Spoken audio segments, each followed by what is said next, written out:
after 7 days, and you notice yourself too, we only have good feedbacks. Yeah. And you were worried before that you would be at the back. Before, like, your goal was originally 220, wasn't it? Yeah. Yeah, so you're doing 260. Yeah. And feeling good. Yeah, I feel all right. Yeah. So amazing result. Yeah. So and like I think if I did like an Alps to Zwift by myself a year ago, 260, 270 for now would have been like just game over. Before the Pyrenees, before we start working together, you could go all out on a climb, but then you would be bollocks for the rest. I realised that my Wahoo head unit had become detached, and I didn't know where it was. So I said, all that planning you've done, it's wasted. Yeah, I don't think I could have done much more on each day, so yeah, no, super happy, really happy. I never thought I'd be able to do it. Still got some more days to do, but I can. Bollocks. You bollocksed. What do you mean? We've been waiting 2 hours for you. Yeah. I won't be following Dan Martin again. They are actually wearing condoms on their feet. Condoms on their feet? Send it big. Send it big, go large. Send it big, go large. Give some pain out instead of just taking it. As I say, if you think you can, and decide you can. I am here in the middle of the Alps in a little town called Megève, ahead of the start of the Haute Route Alps 2025. The Haute Route this year is going to cover about 800 kilometres, starting Megève, finishing in Nice in the south of France, and will take on over 18,000 metres of climbing. I'm here in my capacity as a cycling coach. I've got several clients that are attending the event this year that I am excited to see how they get on over the course of this week. And I'm also here in a capacity as an Haute Route ambassador, which means I've got some obligations to ride around within the bunch and run some rides such as the introduction ride tomorrow. There are over 500 cyclists coming from around the world to take on this event. So for me this year, the Haute Route is going to take a slightly different trajectory to how I've done it before. This will be my third Haute Route. I did 2 last year, one in the Pyrenees, one in the Alps, and I raced those events. So I went into them trying to perform to the best of my physical abilities with what I had at the time, and I did okay. I finished top 10 on several of the stages and had reasonable good general classification placings as well. But this year, part of my intention this year as well is to try and document as much of the event as is possible. So I've got various bits of filming equipment and cameras that I'm going to be bringing with me, and getting interviews and snippets from both my own clients and how they've trained and prepared for this event. From their physiological training on the bike, to their nutrition, to the strategic work that we've been doing to try and get them as prepared as possible in the head and also on paper for this event. And I'll also be talking to various other people that are involved in what it takes to put on an event of this magnitude. As I said, there's 500 cyclists that are moving from Megève, and every day we'll be in a different town, moving down throughout the Alps, finishing in south of France in Nice, covering 800 kilometres, 5 different hotels, and a lot of moving bags around, a lot of feeding, a lot of people, etc. And I'll also just be documenting what happens on a day-to-day basis, so via my experience and also through the clients that I am coaching whilst they're here as well.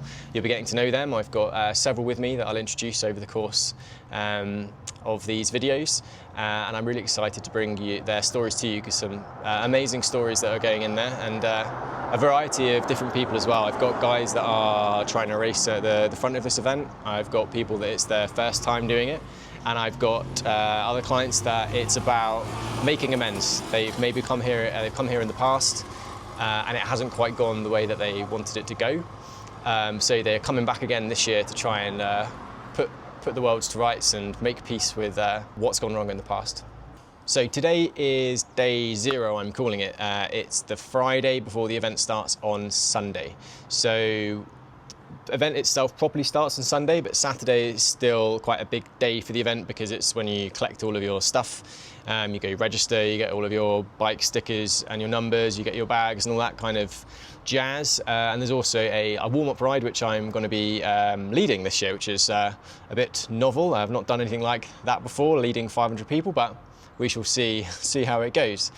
So yeah, today is day was day 0. Harry is one of my clients that is looking to really get a really good result this year. He's trained super, super hard all year round. I've been working with him for about a year now.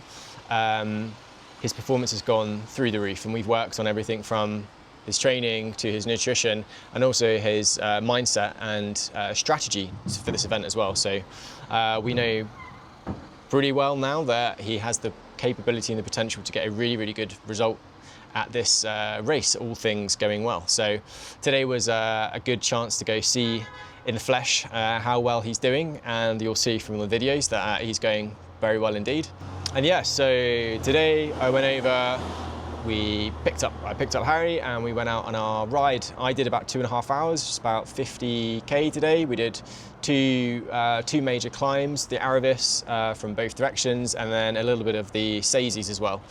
So both climbs that we're going to be doing in the Haute Route this year. And we included a couple of opening kind of efforts, so a couple of 10-minute blocks at tempo, working through to threshold to open up the legs a little bit after you've been travelling.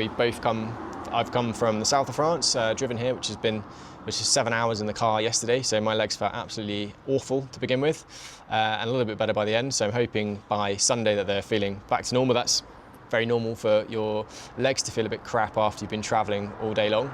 Family have come out for the first couple of days, so I went out on the ride this morning, caught up with Harry.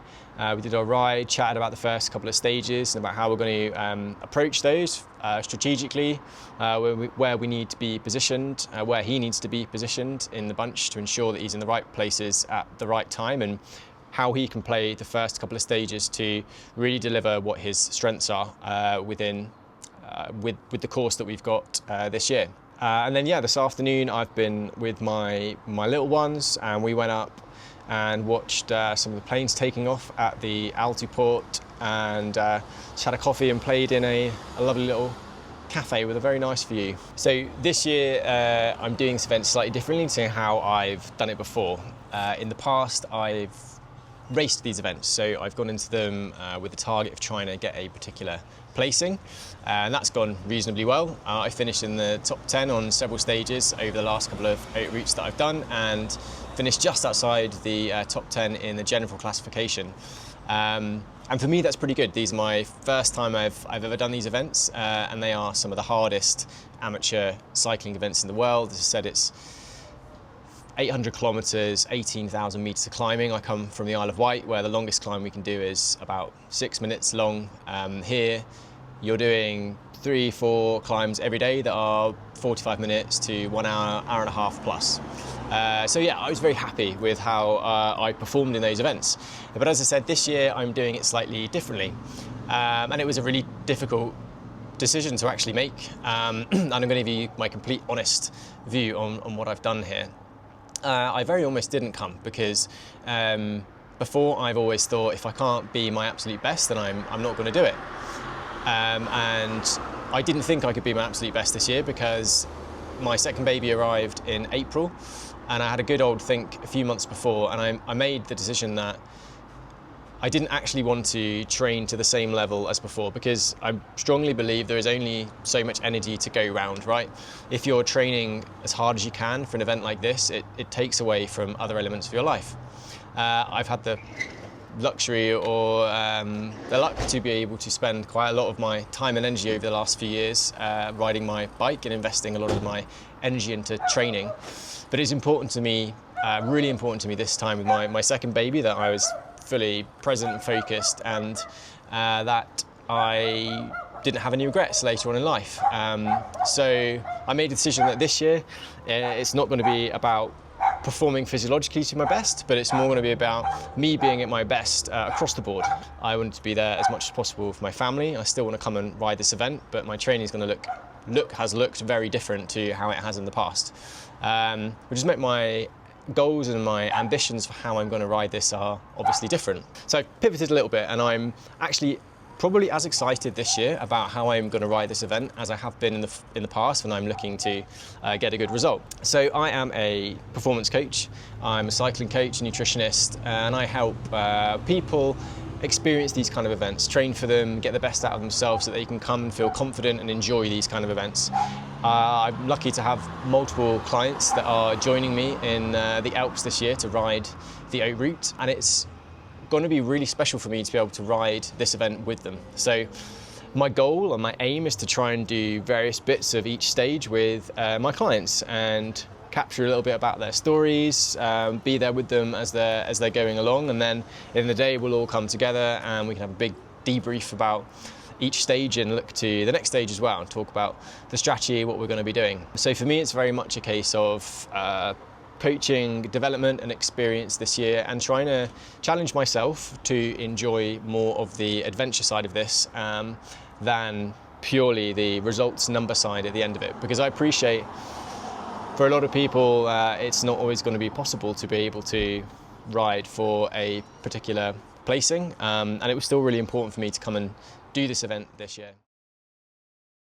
It's day one, which is the Saturday before the race kicks off tomorrow morning. I've just gone and picked up all of my bits and pieces, race bag that they use to chuck all your luggage in between stages and take it around to the different hotels that you've got to go in, and all of the accreditation paraphernalia and bits and pieces. So I'm in the race village now, which is all behind me here in the Palais de Sport in Megève.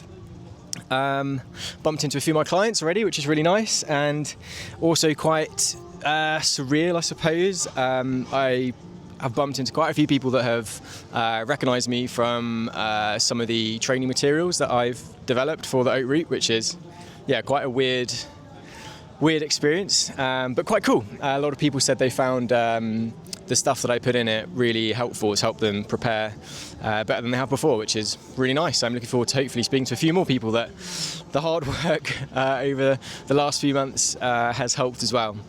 So yeah, it's the day before, so that's the day where everyone comes and picks up all their stuff. And today it's also the kind of warm-up ride, or the ambassador ride, of which I'm running today with another ambassador, Delphine from Canada.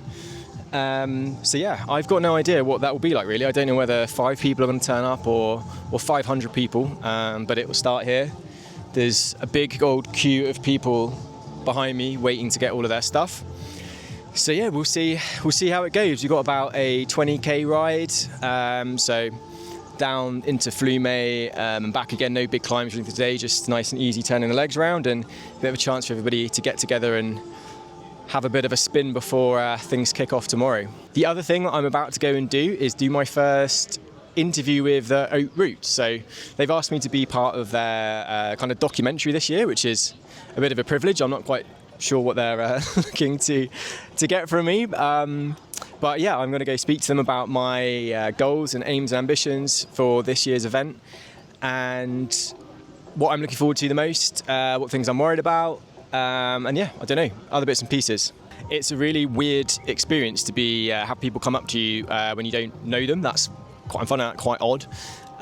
Plus also, I've got no idea how many people are going to turn up to this ride. There might be a couple of people, there might be literally several hundred people, and I've not really done anything like that before. So yeah, I'm actually feeling quite nervous, not from a performance perspective. I'm really excited about the ride this week, but yeah, just a very different experience, and also filming this kind of content is not something I've done before. So if you do like it, please like and subscribe, that would be really nice. And yeah, don't know. Let's go see what this week has in store. We are on the warm-up ride, the ambassador ride. Myself and a very nice lady from Canada called Delphine are running this. I'm currently marking the back. I'm waiting for a few people to catch up, but the views are spectacular on this. You can see riders up ahead there. There's probably about, I don't know, maybe we've got 60, 70 people I think joined today, which is pretty cool. So yeah, we'll see. We've got a 23k ride, mostly downhill for the first half, and then just steady uphill on the way back. And we're just taking it nice and easy today, because the real stuff starts tomorrow. Hello. John. Hello. How are you doing? Yeah? I just threw mine on here. Oh, look at that. Yeah. Excellent. You got it on? I have. Yeah. Yeah, good man. There we go. Content coming at you. It's your first time doing this, or? No, this is my third time. That's of course. Yeah. Your first time for you? First time, yeah. First time. Everybody asks as well. Yeah. Oh, good man. You'll be good. You'll love it. With t-shirt. You'll love it. We just finished the it's called the Ambassador Ride or the warm-up ride on the first day. There's probably about 70 or 80 people, Dan Martin and a few other people. So yeah, a bit surreal to be leading that many people around the French Alps. Nobody died, which was a big win for me. That was kind of the main ambition, to be honest. Never really done anything like that. So yeah, it went really well. A few people had me in absolute stitches. Liam from Ireland, absolute hero. So watch out for him. I'm going to hopefully try and get some stuff with him this week. But yeah, here we go. So go back to the hotel now, have a bit of a freshen up, and then it's a briefing later on this evening where they're going to talk to us a bit about what tomorrow has in store and what we need to do. And then it's go out for some food with the rest of the gang that are here.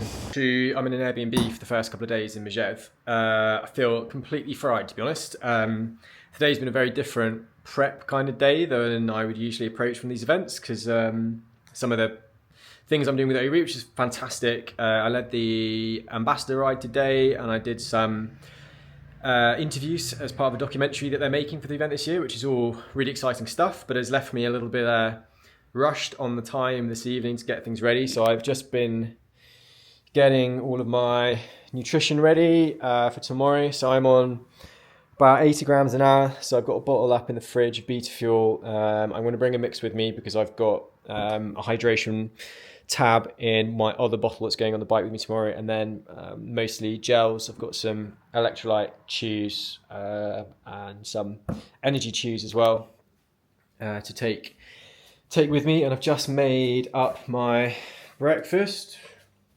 Whoa, Christ, look at that. I hadn't even noticed that. Bloody hell, that's a bit scary. Which is some overnight oats in a bowl, very scary bowl, ready to go. So that's just oats, water, and a load of jam that's going in the fridge so that I can smash that down tomorrow morning. I have also got with me a mini blender, which I'll be using, but because I've got the fridge with me tonight, I decided to make some overnight oats up and make the most of that, and use the blender when the hotels that we stay in, maybe it's a bit more required. Some of the hotel breakfasts, you're not quite sure what you're going to get sometimes, so good to have a bit of a backup. So now we're about to go off to the briefing for this evening, and then going out for a meal with some of the clients that I'm here with. So yeah, there we go. I used to be the Lantern Rouge. I'm now your speaker since 2017 from Manchester, and I do make, this is very true, I make appalling...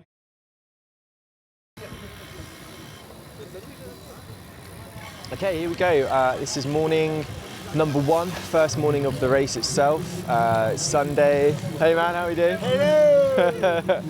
Hello! We've got in store for today about 100k, 2,500 meters of climbing. We're going to start by going up the Col de Pine, and then we've got the Coiffeur and the Arabis, and then we finish on kind of a false flat drag up into Megève. This morning for me it's looked like smacking down a big old bowl of overnight oats. I aim for about 100 grams of carbs, and then I top it up with a few bits and pieces as the morning goes on, bananas, etc. And then I'll have a gel about 10 minutes before the start today. Morning is absolutely gorgeous day today. Absolutely stunning. Great conditions, it's pretty fresh at the moment. But things are due to warm up a bit later on. It's going to be kind of early mid-20s, which is kind of perfect riding temperature. I'm going to be riding today with Peter, one of my clients. He's 63, this is his first ever Haute Route. And yeah, I'm really excited to be out and about with him today and show you some of the stuff that we've been working on to get him here for his first ever Haute Route at the age of 63. Okay, right, I'm here now. We've got Ben Davis, one of my clients we've been working with the last few months in prep for this. So Ben, this is your second Haute Route? Yes. Yeah, how are you feeling? As prepared as I'll ever be. It's the most training I've ever done. Yeah. So, yeah, no, excited, yeah. Much better than the last time.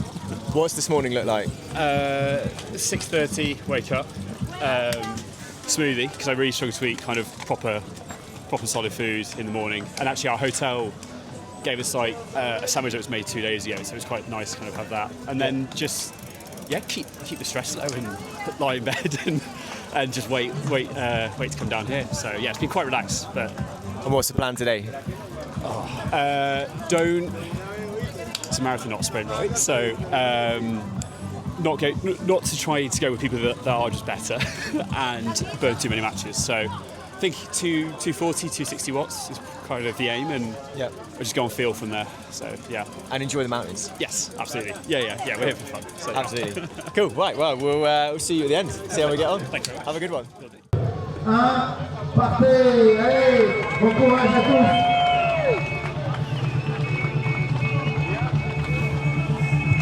Merci Jean-Pierre. Merci l'équipe. Have a beautiful day. Right, so I'm at the bottom of the first climb just before the neutralise. We've had a bit of a problem. Peter, I'm riding with today, he forgot his bottles and his, hello, I don't know who that is. He forgot his bottles and his computer, so he had to go back. And there's 500 people on the start line today, and I waited at the back for him, but I don't know whether he is now ahead of me or whether he's behind me.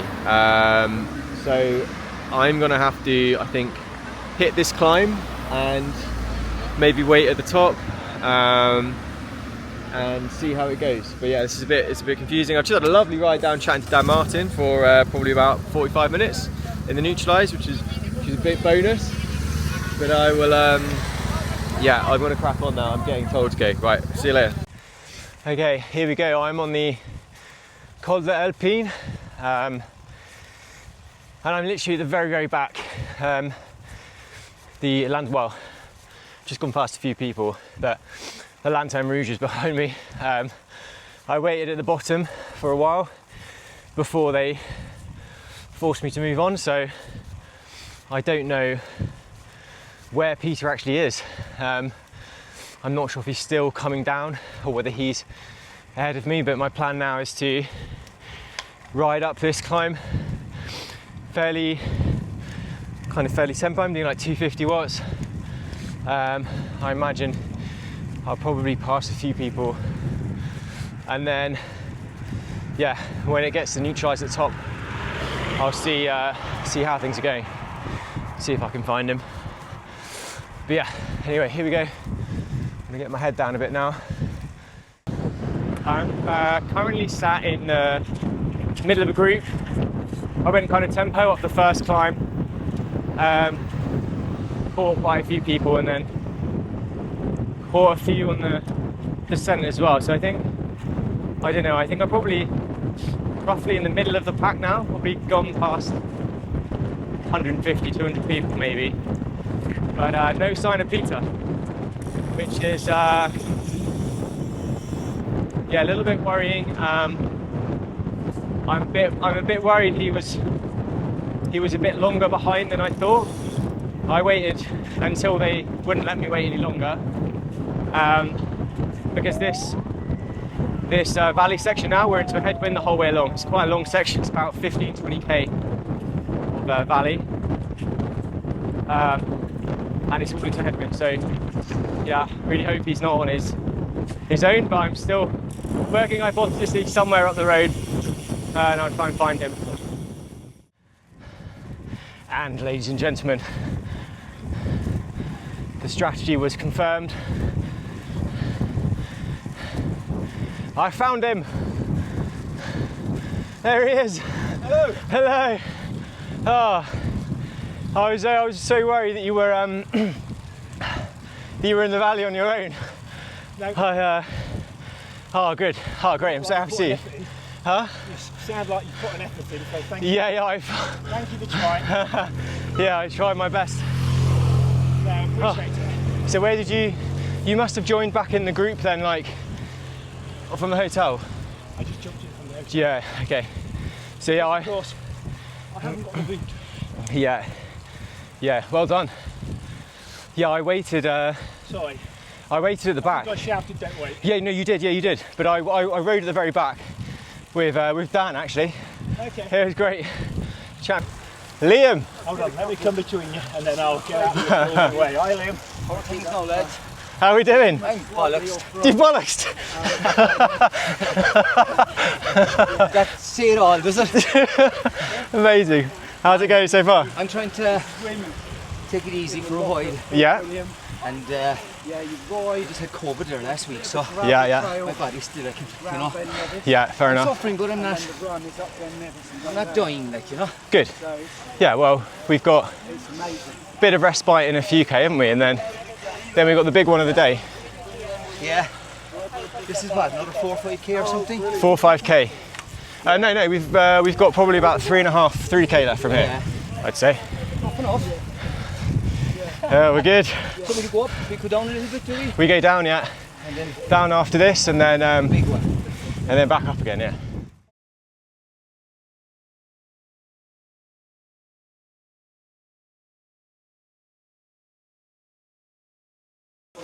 We've reached the top of the Col Alpine, me and Peter, and we're at the first feed station. So I'm gonna. Well, there's a lot of blokes having a piss, to be honest, but there's also some good stuff on offer. What we got? Let's have a look. Ooh, lovely.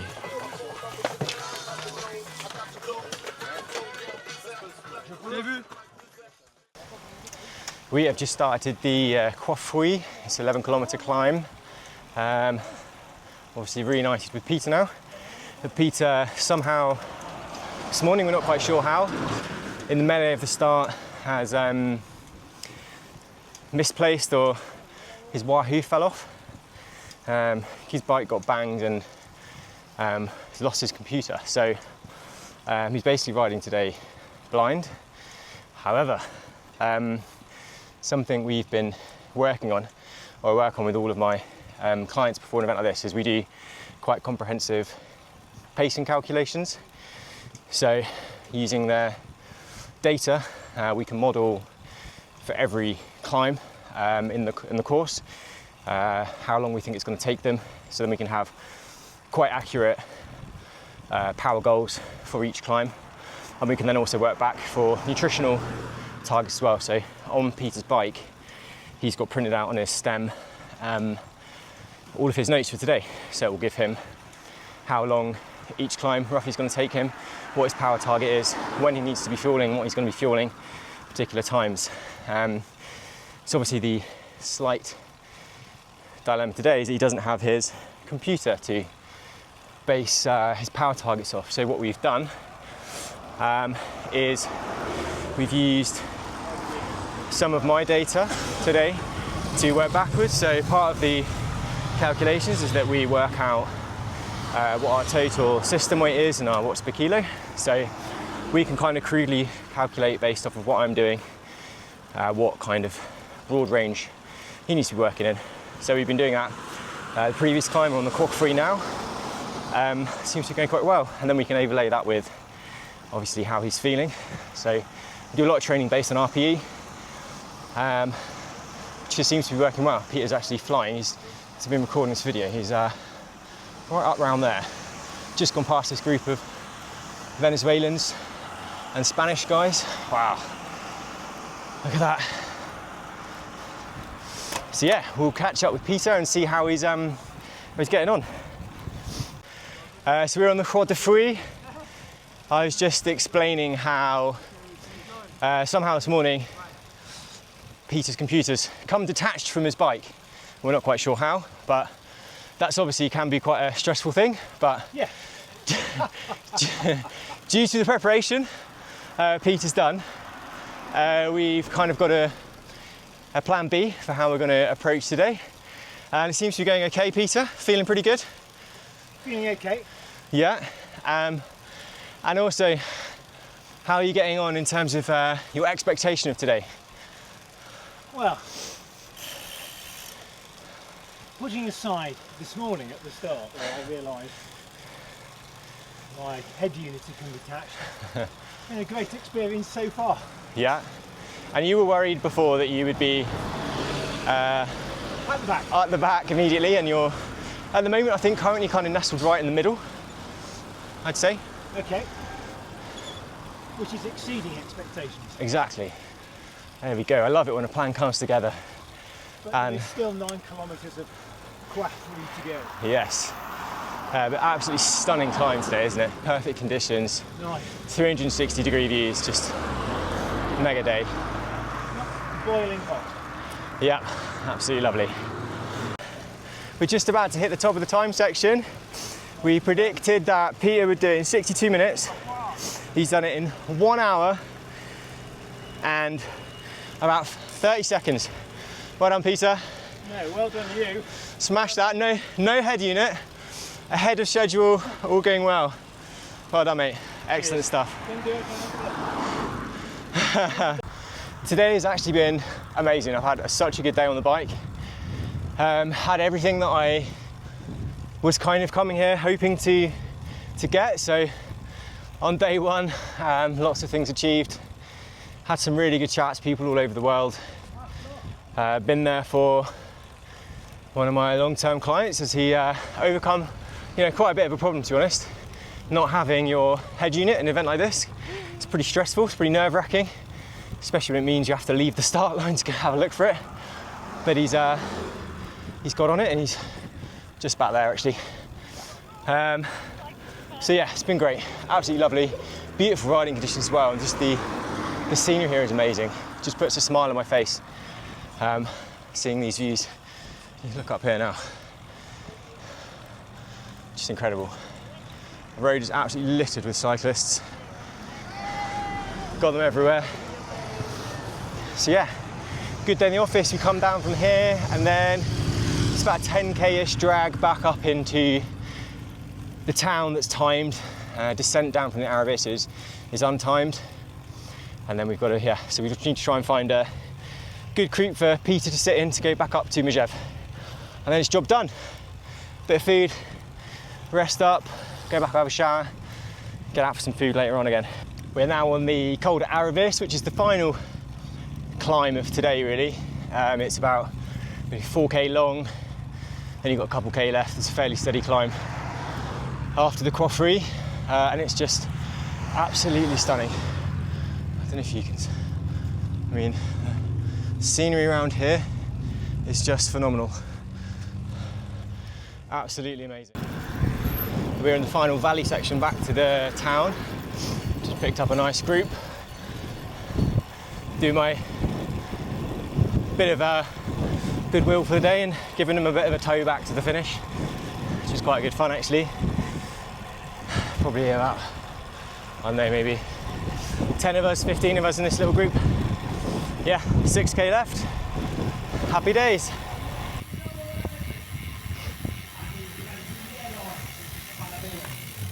Whee! Thanks for that. Well done. How was it? Good.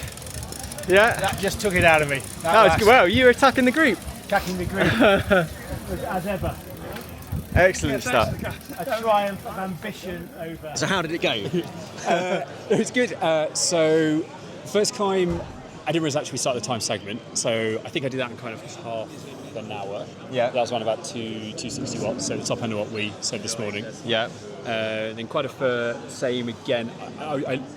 I used the Excel tracker we had, so I put in like a VAM of I think 800. Yeah. And then I was aiming for like 240 watts, but I ended up doing around about 260. Yeah. And and feel good at that? Yeah, like I think first day you don't want to go too hard. Like let's see how much. Let's see if it's a good idea tomorrow. So for context, before your goal was originally 220 watts, wasn't it? Yeah. Yeah. So you're doing 260. Yeah. And feeling good. Yeah, I feel all right. Yeah. So amazing result. Yeah. So and like I think if I did like an Alps to Zwift by myself a year ago, 260, 270 for now would have been like just game over. Like, that would have been the absolute top end I could have done. So yeah, and it was really good. So I did that in just under 50 minutes. Yeah. So that was good. I think my VAM was around 850. So that's quad 3 in 50 minutes. Yeah. Amazing. Yeah. And I've not really used that before, but I think you've got to kind of, well, you tell me, but like you've got to not chase it. Yeah. Because it kind of, it does bounce a bit, and then once you hit a pace, it kind of stays level. So I did that like 850. Yeah. And then Aravis was quite a nice climbing. I think it was kind of 260-ish, 260 plus on that. That was like 4.5k. Yeah. So it's good. Like the descending, I definitely lose time, but like. Did you enjoyed the day in general? Yeah, it was really, I think it was a great opening stage to do that. Did you ride with Jan? No. So well, we saw Peter at the beginning. Yeah. Both said hi, and then I didn't see Jan again. But Jan was only probably like 4 or 5 minutes behind me. Yeah. So I think we looked on the GC. So on the GC I was 3 hours 1. Yeah. And he's 3 hours 7. Yeah. So yeah, but on the so you finished the Aravis and there was like a long descent. Yeah. And then there was a time bit where there was some climbs and I was doing like 120 watts. I was very relaxed. That's the way to do it though. You Yeah. can't go too hard. So what's the plan for the rest of the day? Eat. Yeah. We've got a pool, so I'll probably get in that. Oh, really? Nice. Yeah. My hamstring is really tight actually. My knees feel a bit sore, but like nothing. Yeah. So I have like bad knees, so I'm not worried, but like I can feel them. Yeah. But I think we talked before and doing 34 in the front and back, it's just a really nice gear, because it was actually quite steep. I don't know where these big ring climbs were, because I didn't see it. No. Yeah, I think that's Fergus having a bit of a joke. Yeah, but I think eat well. I've already had kind of shake and the cherry stuff, and I'm just going to eat now and then relax. We've got quite a long time, haven't we? Yeah. And stay out the sun actually. Yeah, we'll go out again this evening. Same kind of drill. Yeah. Yeah, West for me, for sure. Perfect. Well done, Ben. Thank you. Nice one, man. It was really easy. I'll see you tomorrow. Yes. So, third best 90-minute power with descending a mountain in the middle. Yeah. Amazing. So that's off Coiffeur, isn't it? Yeah. Alpine to the Coiffeur. Coiffeur. Yeah. Okay. But consistent. Is that what? That's what's, isn't it? Yeah. It looks great. All right, take that. Solid. Yeah. So that's day one done. Today I rode mostly with Peter, and in terms of my goals of this year and experiencing this with my clients and being here to see them through it and help them through, it couldn't have gone any better, I don't think. We had a bit of it could have been a disaster at the beginning with Peter losing his head unit. Don't know what happened there, fallen off or maybe got nicked, I don't know. But anyway, we managed to I managed to find him, which is obviously no easy task when there's a bunch of 500 people racing over loads of mountains. So found him, and then we made our plan B, and that was if I'm a coach or a performance coach that's got quite a keen interest in data, it was pretty cool that we could recalculate on the climb using my data and do some maths to get him finishing the Coiffeur within 30 seconds of what we'd actually initially planned for him to do.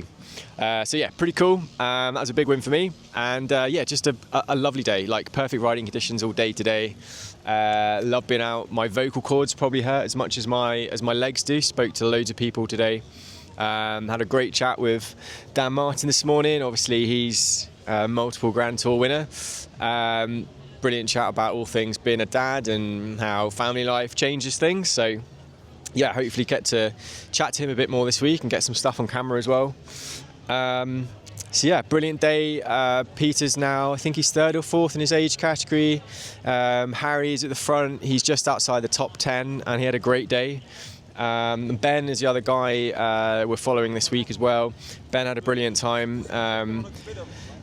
PB Powers really pushed things more than he thought he could do. So 3 guys that I'm following this week. Rode with Peter today. He did really well. He's sitting around third or fourth in his age category for the race, which for him I think he's going to be super happy with. He came here expecting to be off the back, and he's actually riding past people on the climbs, and he even had enough at the end to start attacking people on the drag into the finish. More so here with Ben, and Ben's had a brilliant day. He's about 150 in the rankings, and you've seen a bit of interview with him earlier. He's super chuffed about power that he's able to put out, which is cool. And then I haven't caught up with Harry yet, but I've seen the results. He's 13th. He's just a couple of minutes down on the winner and in the top 10. So everybody's had a really good day out, and looking forward to see how we get on this week. So this is the end of day one of my first Haute Route. Showered, had the compression tights on and socks on, perhaps shouldn't be admitting that.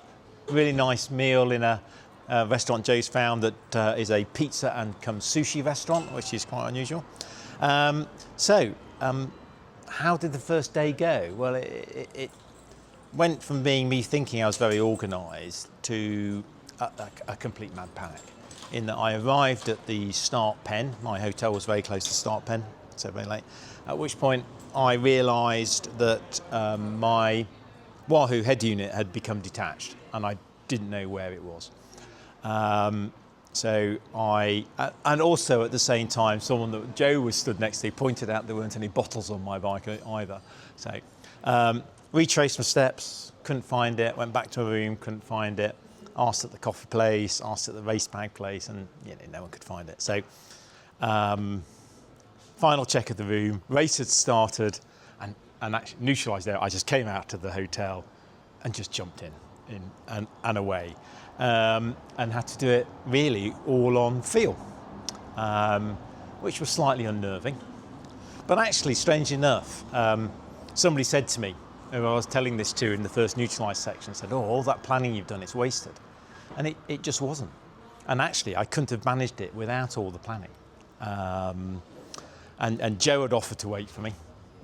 And I said, "No, don't wait. I'll sort myself out."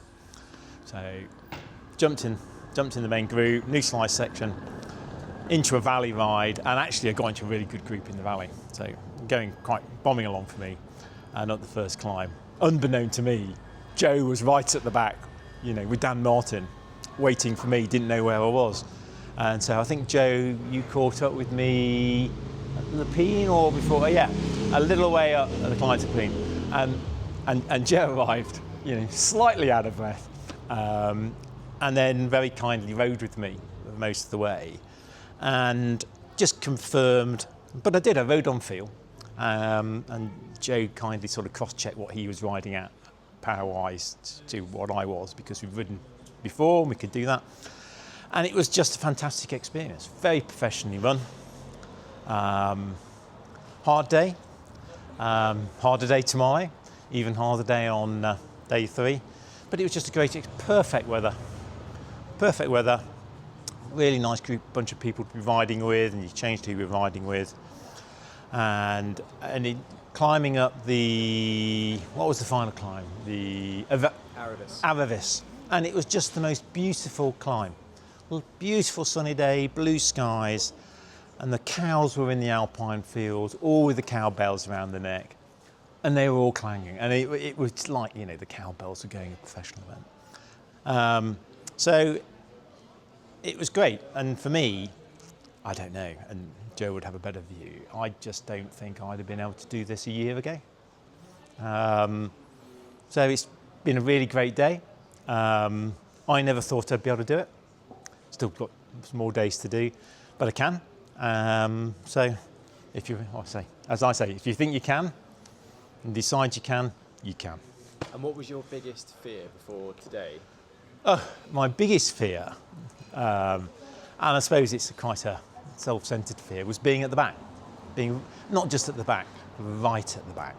Just completely dropped with the Lantern Rouge, who I'm sure is a very nice chap. That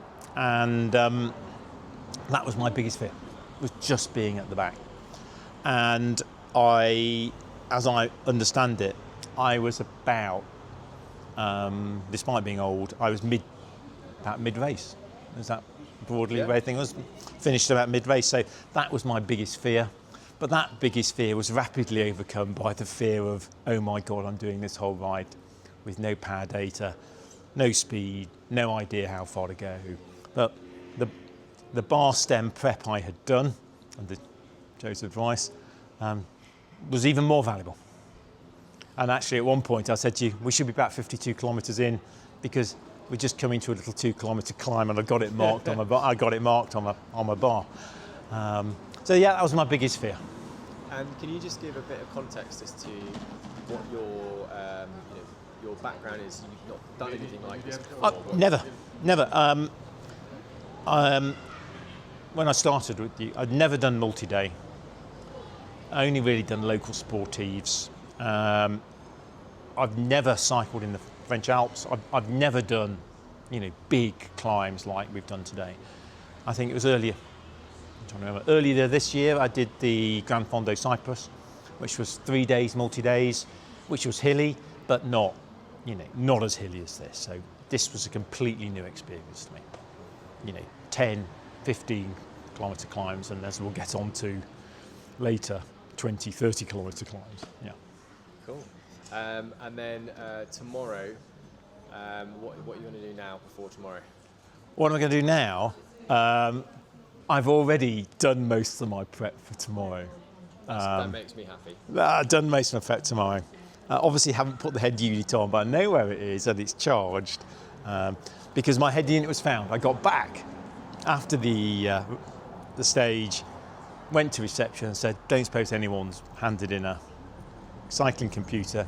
They went, is this it? I said, oh, sorry, bashing the microphone. Sorry, yeah, and there it is. So I'm back. So I will finish the packing because we're on the move tomorrow, and then stick my feet up again. Perfect. Well, we'll go out tomorrow and we'll see you out on the road. Yeah. So today I'm going to ride with none other than Dan Martin, multiple Grand Tour stage winner. Had a really good chat with Dan yesterday. So I'm going to go out with him today and we're going to shoot the shit a little bit, ask him some questions about what it was like being a professional rider, what he's up to now, what it's like being a dad, all kinds of bits and pieces. He gave me a bit of a lowdown on some of his numbers as well yesterday and where he's at now after not training for a little while. So yeah, hope to bring you some of that as well. And yeah, here we go. Feeling pretty good actually this morning. Yesterday was fairly steady. Didn't sleep particularly well. I'm in a room with a lovely French chap who set the Snorchestra off at about 3 AM this morning. And it's kind of my fault, to be honest. I should have had my earplugs, but I forgot them. So first port of call today when I get to Teen is to go get some earplugs from a pharmacy. So yeah, here we go. I'm pretty early doors. Start's not for another half an hour. So I'm gonna have a little ride round, I think, drop the bag off, try and keep warm, and then we're off. Found a group. Huh? Found a group. The Canadian lads. Here we've got Simon, Drew, Jonathan. Hey! Oh, hello! Good, how are you? We'll see you at the top. So here we go. Picked up this little group from Canada. Dan wanted to push on a little bit more on this climb, so I've obliged. It's pretty much about as hard as I think I can probably go at the moment, fitness-wise, but yeah, not too bad. These guys are going quite quick. So yeah, here we go. Woo. So just about to come up to Ben. See how he's getting on. How are we doing, Ben? You good? How's it going? Nice. Feeling good? So in answer to the question of can a slightly less than prime form me, a few months after second baby, keep up with former World Tour professional Dan Martin, who in his words was going to give it a nudge, the answer is no. I stayed with him for about 45 minutes in the Col de Roseland, and to be honest, I was pushing pretty near my own limit, I think, at the moment. I did about 270 watts for 40 odd minutes, which I know when I'm really fit, and if I'm going well and at prime race condition, then that's pretty much enough to get me in the top 10 of a stage here. But yeah, not enough to stay with Dan today. Just like distanced me in the last 300, 400 meters before there's a downhill to this incredible reservoir that I'm now climbing up. So yeah, Dan's just up the road. I'll see if I can catch him at the feed station, and he's promised that we'll do some questions. So yeah, there we go. Whew. I'm on the final climb of the day to Teen. Rode the day with Dan Martin, which has been brilliant. We've recorded a load of really fun stuff, really interesting tips and tricks and just stories about his career and how he's managed things, which has been, yeah, so cool to be able to ride in these kind of roads up in the mountains, chat to people like that, and it's, yeah, kind of one of the main reasons I was here this week is just to get people's stories and speak to people. And you're kind of at the front of these races, not much opportunity for chit chat. So yeah, rode the first 2 climbs, the Ceyreste and the Rosalind with Dan. Dan said on the Rosalind he wanted to give it a nudge. I thought I'll give it a go, see what happens. Managed to just about stay with him up the Rosalind, but I'm now in the hurt locker with 7k to go on the climb to Teen. Dan very kindly was riding with me on the climb, and I told him to carry on because I'm in pretty much get to the top mode now, and he had to get there to take his kids out for a bike ride. I mean, these guys are just another level. He's obviously not training anywhere near what he used to, but I get the feeling he gets out of bed and he's better than almost everybody. But yeah, lovely bloke. Been a really nice day. But yeah, I'm in a bit of a box now, not gonna lie. And it's kind of what I expected this year. So yeah, with having my second baby a couple of months ago, my training volume kind of halved. And less. I had a few weeks off around the birth, which was only a few months ago. And one of the big consequences of that is just the lack in volume means that fatigue resistance is just not quite as good. So although the numbers I did in the Rosalind were pretty much, like I did 45 minutes at pretty much where I was when I've done quite well in this event. But the difference being that's 45 minutes in the middle of the stage, not 45 minutes on the final climb. So yeah, just quite exposing really like the importance of volume for training this event. I mean, I'll get to the top, it'll be fine, but I've had to really back things down now. So it's something I've really tried to get all my clients that are doing these kind of events. Volume is really your friend when it comes to fatigue resistance and durability. You can do bits of intensity to help you along the way, but there's nothing really that replaces that efficiency and fatigue resistance like getting the miles in. So yeah, give another message when I get to the top. But yeah, great day. And yeah, how much we got? Another 6k to go. So here we go.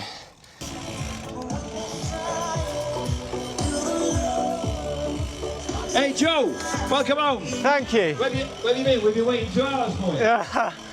Nice shot with you. Oh, Welcome home, Joe. probably has as well. Woo, that was a tough one. Going round. Thank you.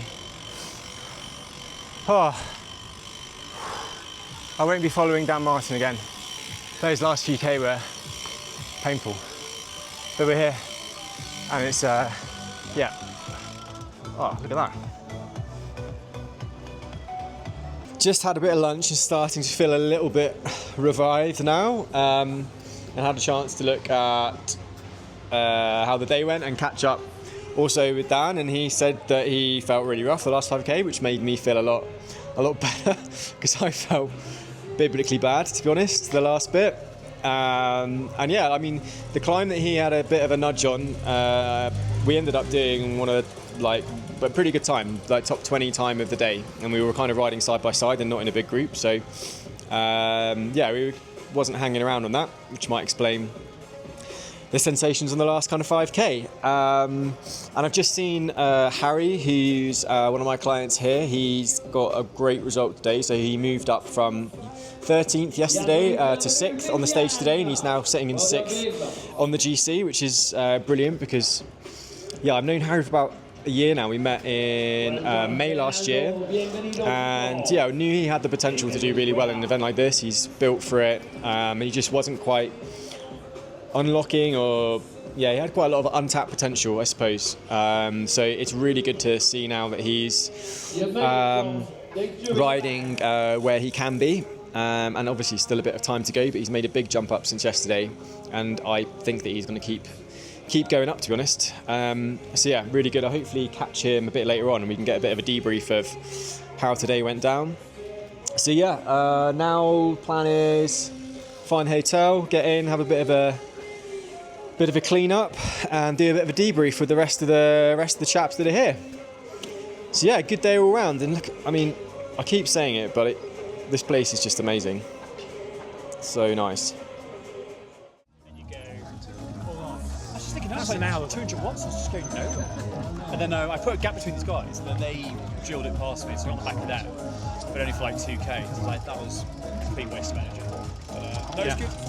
My attack was constrained to the last 200 metres today. Attack for finish line. I attacked the truck that was trying to overtake me on the run in. So yeah, no 3 kilometres out rubbish today.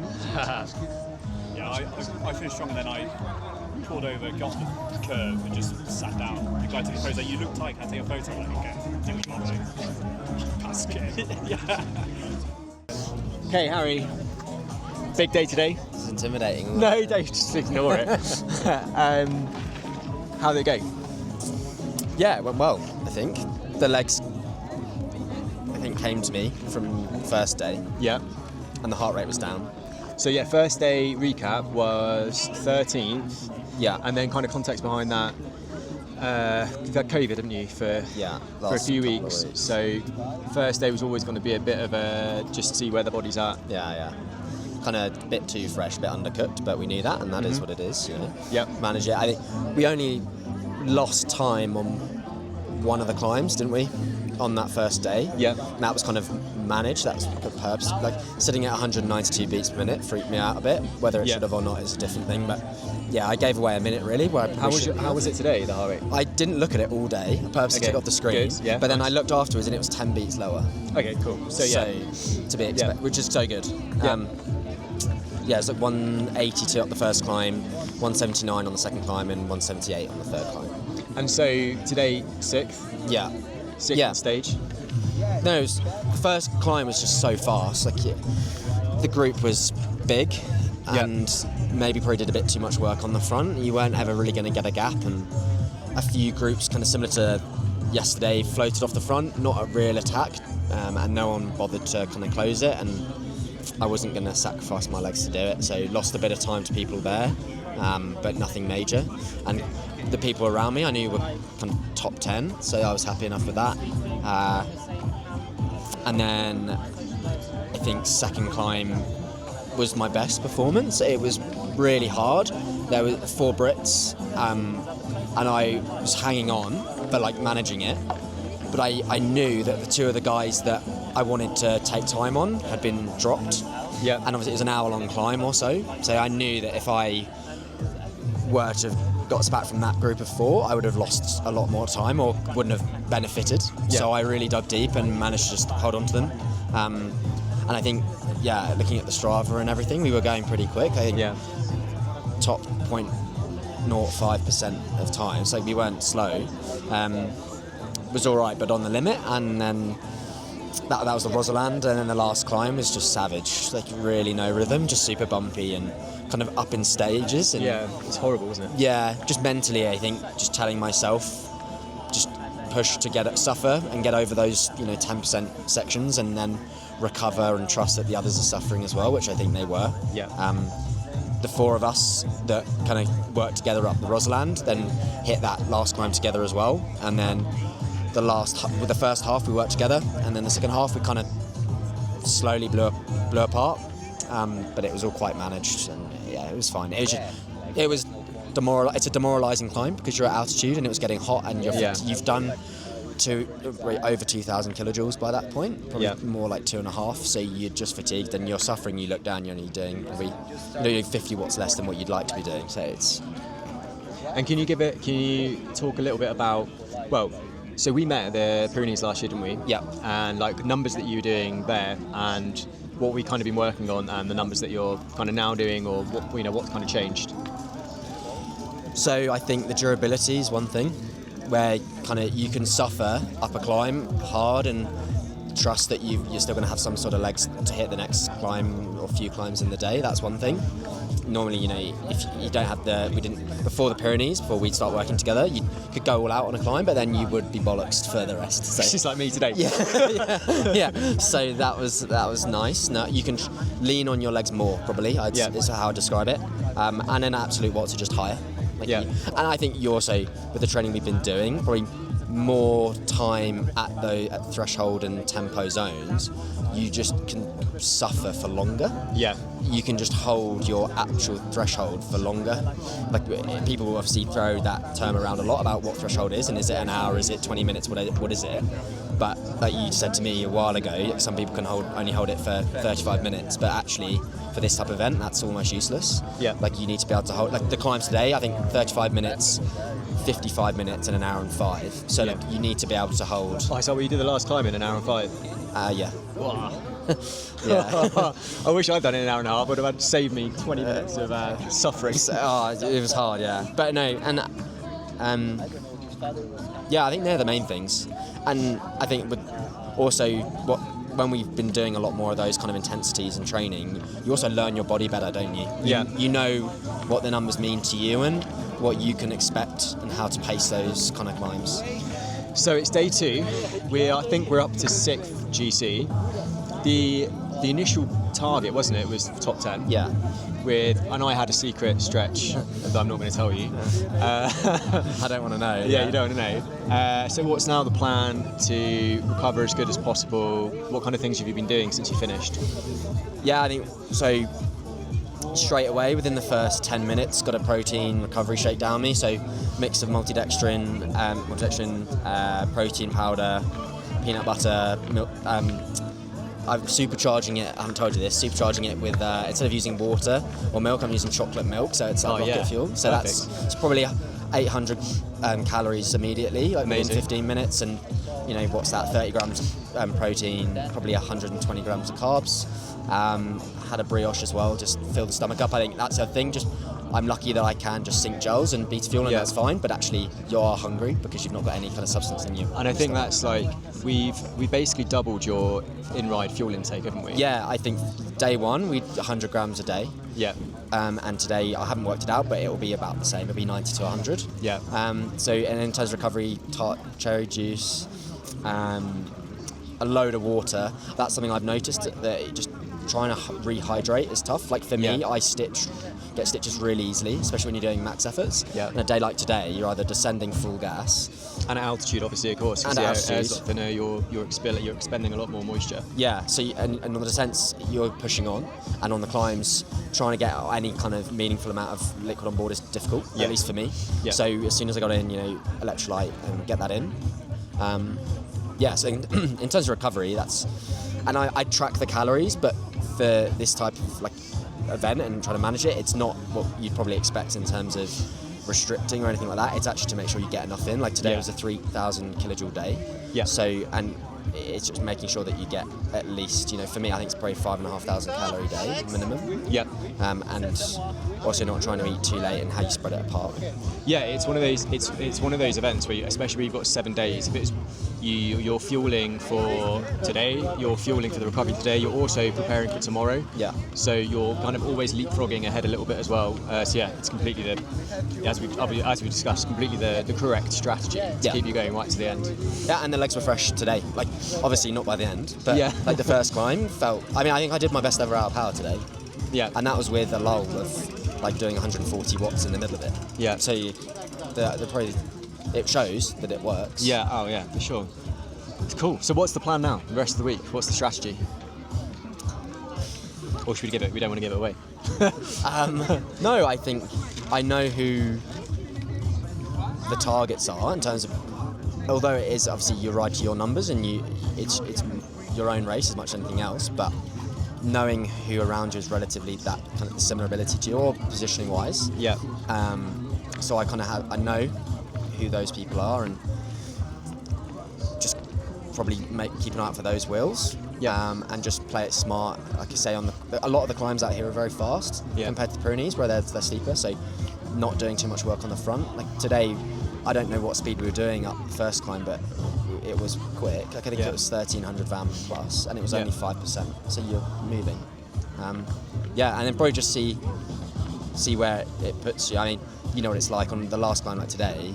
Your legs are your legs, aren't they? And you kind of just have to suffer through it. And as you said, we're at 2,100 meters here, which is difficult to know. You know what to do. You're going to lose 5-15% on power output. So even though your relative power might go down, actually relatively it might still be actually up and around where you were doing earlier in the day. Yeah. Just because the body's finding it a lot harder to work at altitude.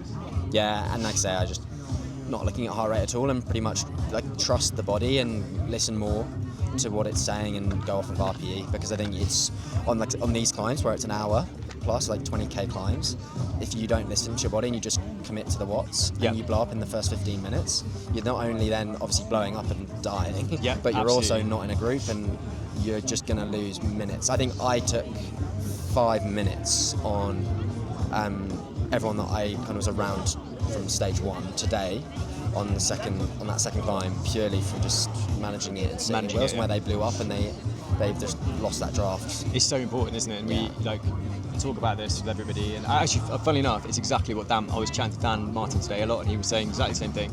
You can use watch, you can use heart rate, but nothing trumps how you're feeling and how the legs. And the more dialed in you can be to how your legs are feeling, the better out of yourself you're going to get. And I think also when you let your ego can be tied to watts a lot. Yeah. And like for the first day climb today, you could have looked at the watts. Well, obviously you're keeping an eye on them, but looking at them, you go, sweet, this is good.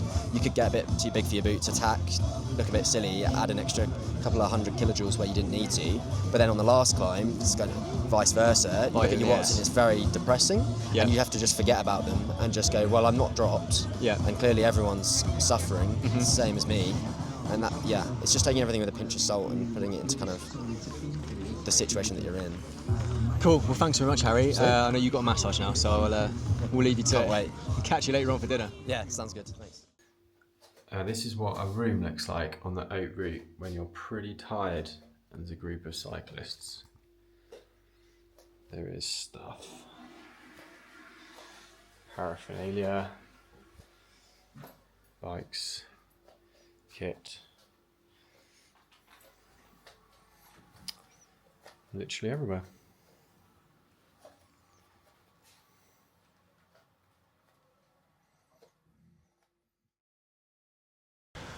Okay, day 3, here we are. We're in Teen. Race Village is behind me. All the guys and girls are getting ready. Look at that. Expecting a cold descent this morning, and this person's got the decorator's suit on. Absolutely awesome. So day 3, what's going to happen today? We are descending for a little bit and then we're hitting the col de Iseran. Iseran's about 15.5 kilometers at 6%. We then have a neutralized descent and then a really long valley section. It's about 60k all the way to the base of the Telegraph, where we're going to hit the Telegraph and the Galibier. So it's a pretty big day out today, about 160k, 3,500 meters of climbing. It's going to be a big one. Today I am riding with a girl called Zoe, who I actually met on the first day. She's a young English girl. She's not a client of mine. I don't coach her. It's her first one, and we were just chatting on the first day about how it's going to go, what her goals and training and everything's been like for the event. And I bumped into her mum. She's here with her mum yesterday, and her mum said that she is really struggling and asked me if I would help her today. So I said, yeah, sure, why not? I'm here this year for a variety of different reasons, and one of them is to support as much as possible and get and enjoy it in that sense. So yeah, I'm going to ride with Zoe today. She's got quite a story as to why she's here. It's not really my story to tell you now, but you might hear that from her at some point. So yeah, I think it might be quite a long day out. We could be looking at a really big day. So yeah, I'm going to go drop my bag off now, go meet Zoe at the bag drop, and then yeah, we'll be off. It's an absolutely stunning day. Again, we've been really, really lucky with the weather so far. I think it's going to be quite cold on the descent coming down from up here to the Ceyreste, because we're going to be in the shade. But other than that, we're in for another lovely day of riding. See you out on the road. We're being filmed. Yeah. Hi there. Hi. I'm at the start. We're having fun. Yeah, I love them.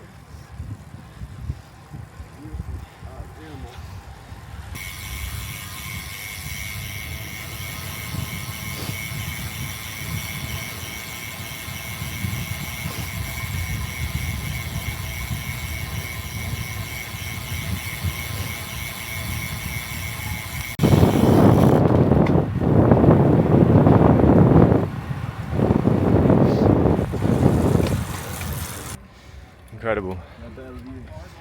Bellevue. Hello, hello. Here he is. Ceyreste Performance. Live.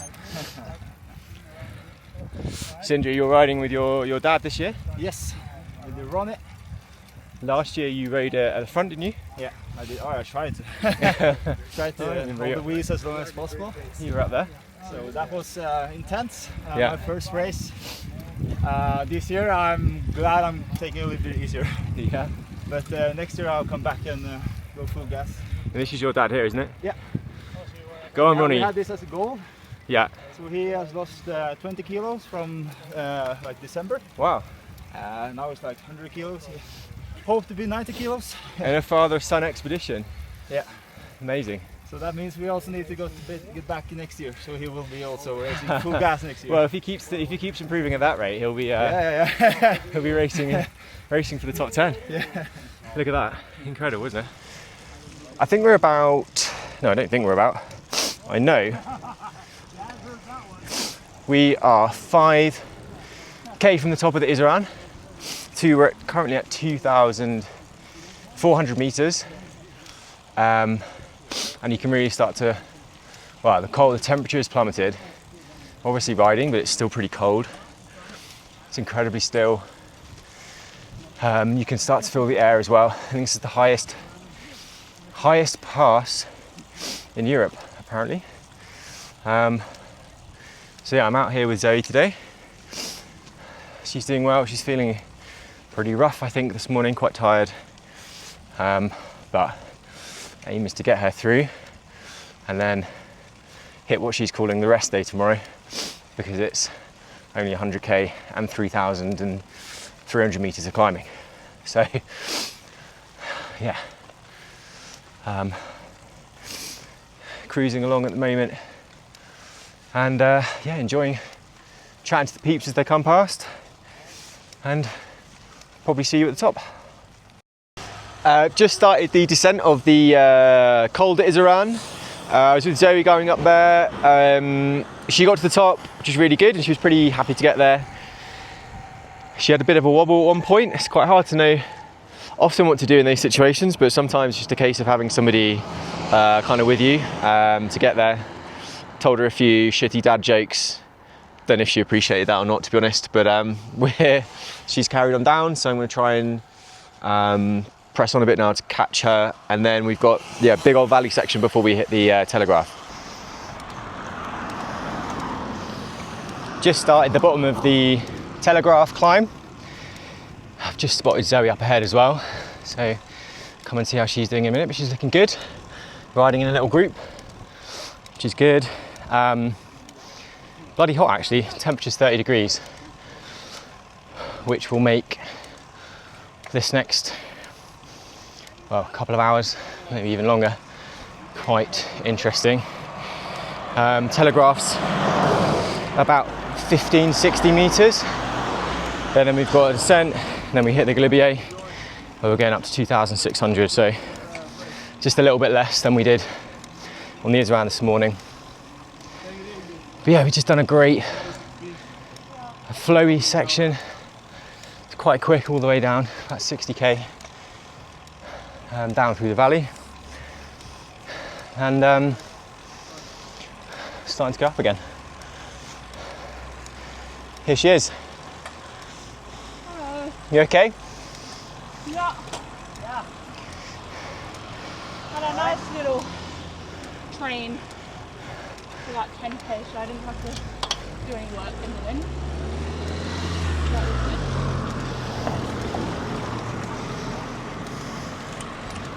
Now,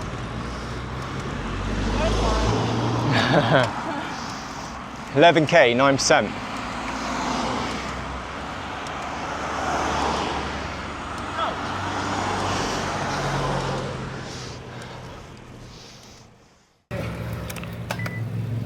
So you here in a group as well? Yeah, that's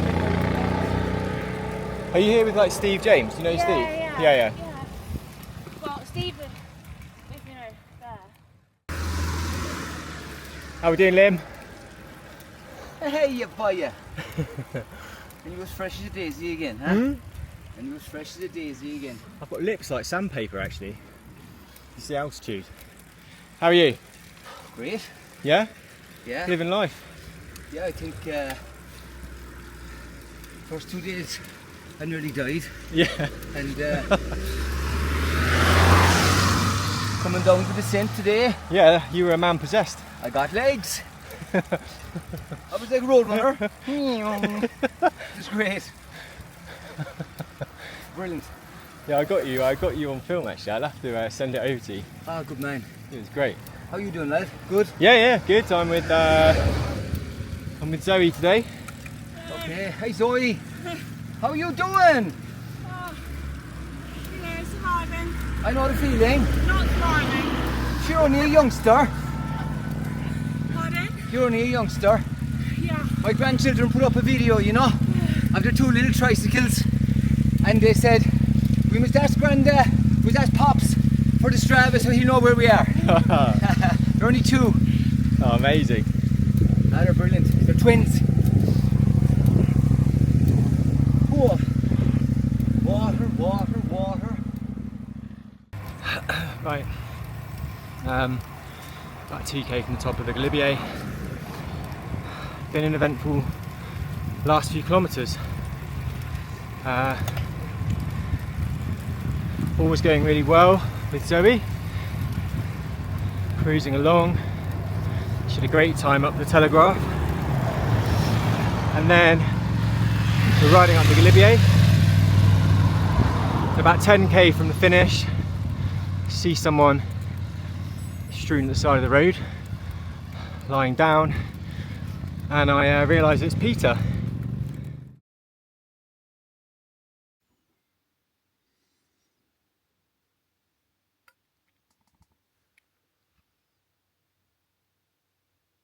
Okay, it's day 4. It's a bit of a wetter one today. Yesterday I didn't do much of an update afterwards, and I'll give you a full debrief on why that was later, but it was a tricky finish to yesterday's stage. Not kind of physically, but just the way that it ended up panning out, so I'll give a full debrief on that later on. But today we've got what some people are calling the rest day. It's only about 90k, 2,100 meters of climbing, and we got the colder Iseran today. So downhill section with a few rollers to begin with, and then it's basically just the Iseran to finish today. Finish at the top and then roll back down. Peter finished his 3 days yesterday. I'll talk a bit about how that ended a bit later on. Harry's still doing really well, flirting with the top 10. Ben's crushing it, moving up every day. And yeah, I had a long day out yesterday. At one point I was behind the broom wagon. And I shall, again, I'll explain why that happened. But yeah, I'm looking forward to today. going to be I think it might be a bit of a chaotic start because the roads are quite wet, so I'm probably going to hang around at the back, and I have a sneaking suspicion I might bump into somebody familiar. And then I'm going to try and catch up with Ben during the day and ride the remainder with him. So, here we go. Briançon peut faire de l'applaudissement. Can we have a big round of applause, please, for Briançon? Merci.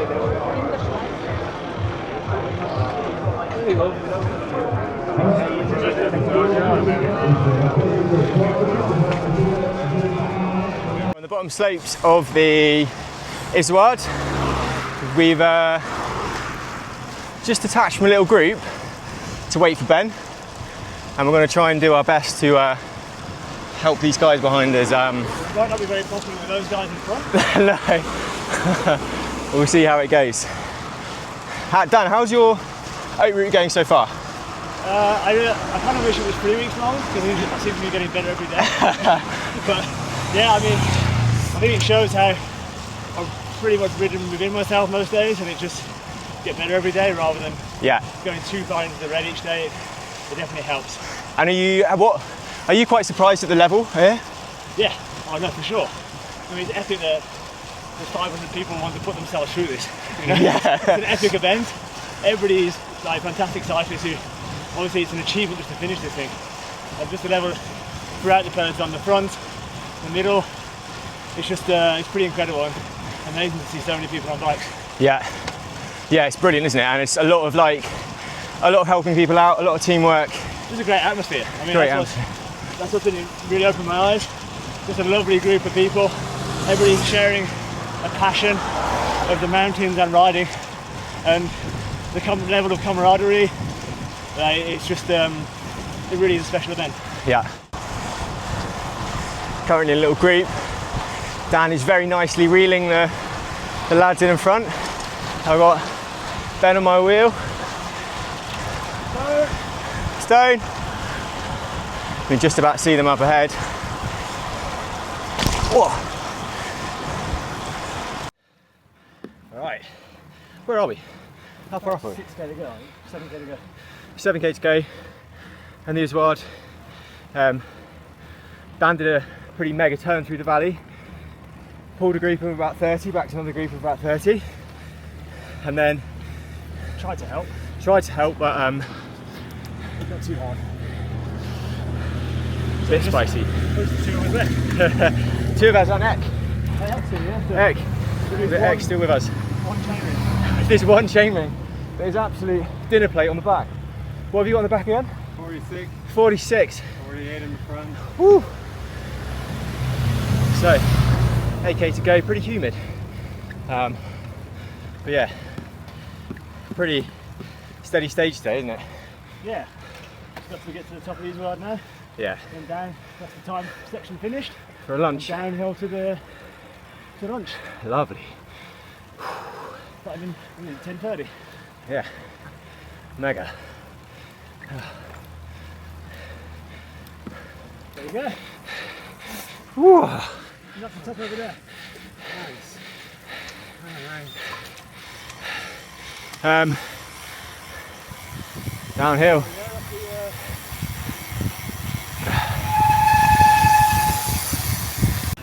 At the finish, how'd it go? It's good. It was really good. It's really good to ride in Dan's wheel, in your wheel. Try to hold on for most of the time. We thought. So the plan was, so we dropped back from that group to stay with you. Yeah. To help you. Yeah. And then but obviously at some point you got detached. But on that group coming up, I was doing 280, 290 in the front of that group. Yeah. Coming up the hill, and I was with you most of the way, and then 2k out from the 18k climb up. After doing my climb watts for quite a while, and I was like, either this could be quite a horrible climb or I need to get out now. So got out, but then actually it was a bit, but then I was solo, so I should have just held on and maybe taken a breather for like 5 to 8k, and then gone again. But no, it was good. Like absolutely loved it. It was really good. It's quite punchy stage. And now 4 days, so this is your Haute Route record now? Yeah, it is. Yeah, I was thinking that. Complete. So no, really happy. And then we obviously got 2 big days, next 2 days. Yeah. But no, I feel good. Like obviously you're excited for 2 days, so your watts are a bit higher. But it seems to be like consistent, like 230, 240 each climb flight, hour and 20, aren't they? What they offer me. Yeah. So yeah, it's good. Going to be obviously a bit of a drop off, but I think to be expected. And enjoying yourself? Yeah, lovely. It's great. Yeah. Really good. Excellent. Really good. Well done, dude. Thank Great you day. very much. Thank you. So, what happened on day 3? Zoe's mum asked me to ride with her, and I said I would ride with her. I'm not sure I had much of a chance to say no. I think she wasn't going to take no for an answer, but I was only more than happy to try and help out. Zoe did really well. She had a bit of a moment on the first climb, but pulled through, and then rode amazingly well for the rest of the day. Telegraphed she was overtaking people, which was awesome. Very cool to see. When I think the previous few days been flirting with kind of finishing the stage on time. So yeah, excellent to see her get through that. And then we were kind of, I suppose, riding a little bit of a high then, because she kind of knew that she was going to get through the day, and we were just about to start the last 10 kilometers of the Galibier, and we were going up, and I saw someone lying on the floor at the side of the road. And as we got closer and closer and closer, I was like, oh, it's Peter. So I stopped, and he didn't look very good at all, to be honest. Very, very pale. I thought his just complexion wasn't great at all. Bit confused. We called the medical people. Peter was insisting that he was okay. As is the way. He's incredibly stoic person and tends to crack on. But I was a bit concerned about him, and the symptoms, I suppose, of how he's feeling weren't really commensurate, I suppose, with it being a fueling issue, or maybe even just a muscular fatigue kind of thing. I don't know whether it was heat or the altitude, so anyway, long story short, I ended up waiting with Peter at the side of the road for quite a while, much to his probably annoyance. He kept telling me to go, but I didn't really want to leave him there.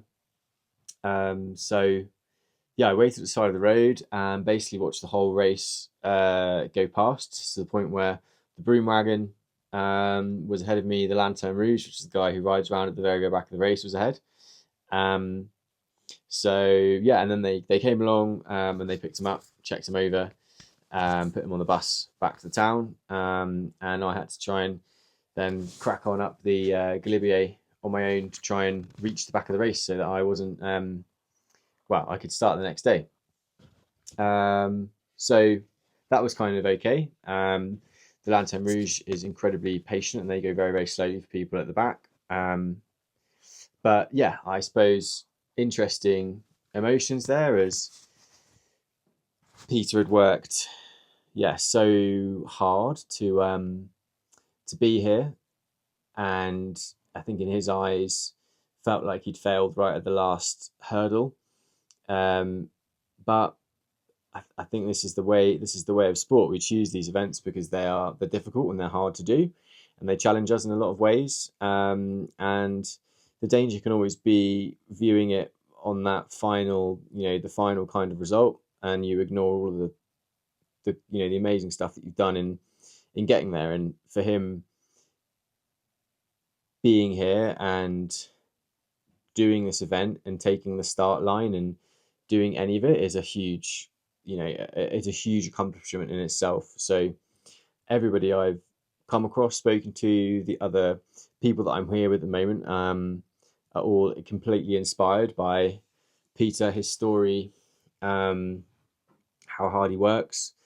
So yeah, it was just yesterday, I suppose, was quite a, yeah, not exactly how we envisage it, but I think we can't let that spoil all of the good things that have happened as a consequence and the progress that's been made. And yeah, I think one of those situations where if you would have suggested that he would even be staking the start line, maybe even a year ago, he would have thought it impossible. And to get so close, yeah, is great. So, but yeah, made the day an interesting day. So I was in kind of a bit of a strange place after that then, because I was quite, I suppose, sad to see him. I was generally quite worried for him, but he was completely fine afterwards. We went out for dinner. He had a celebratory beer before he went back this morning. But yeah, that made the end of the day a bit strange, and I didn't see Zoe then cross the finish line as well, which she did. So yeah, I'd like to probably go back and ride the Glibier under different circumstances, but this is the way of sport. It was still a great day. Yeah, incredibly challenging day. 160 odd k, 3,500 meters of climbing. Yeah, it takes us to today. Today was stage 4, and just a great day. I absolutely loved today. Plan today was to. It's very difficult at the starts, and some of the starts, like the start this morning, is incredibly strung out with barriers all the way along. And it's quite difficult to find the start this morning, so I couldn't actually meet Ben before the start. So I'd said, well, I'll try and connect with him at some point along the route.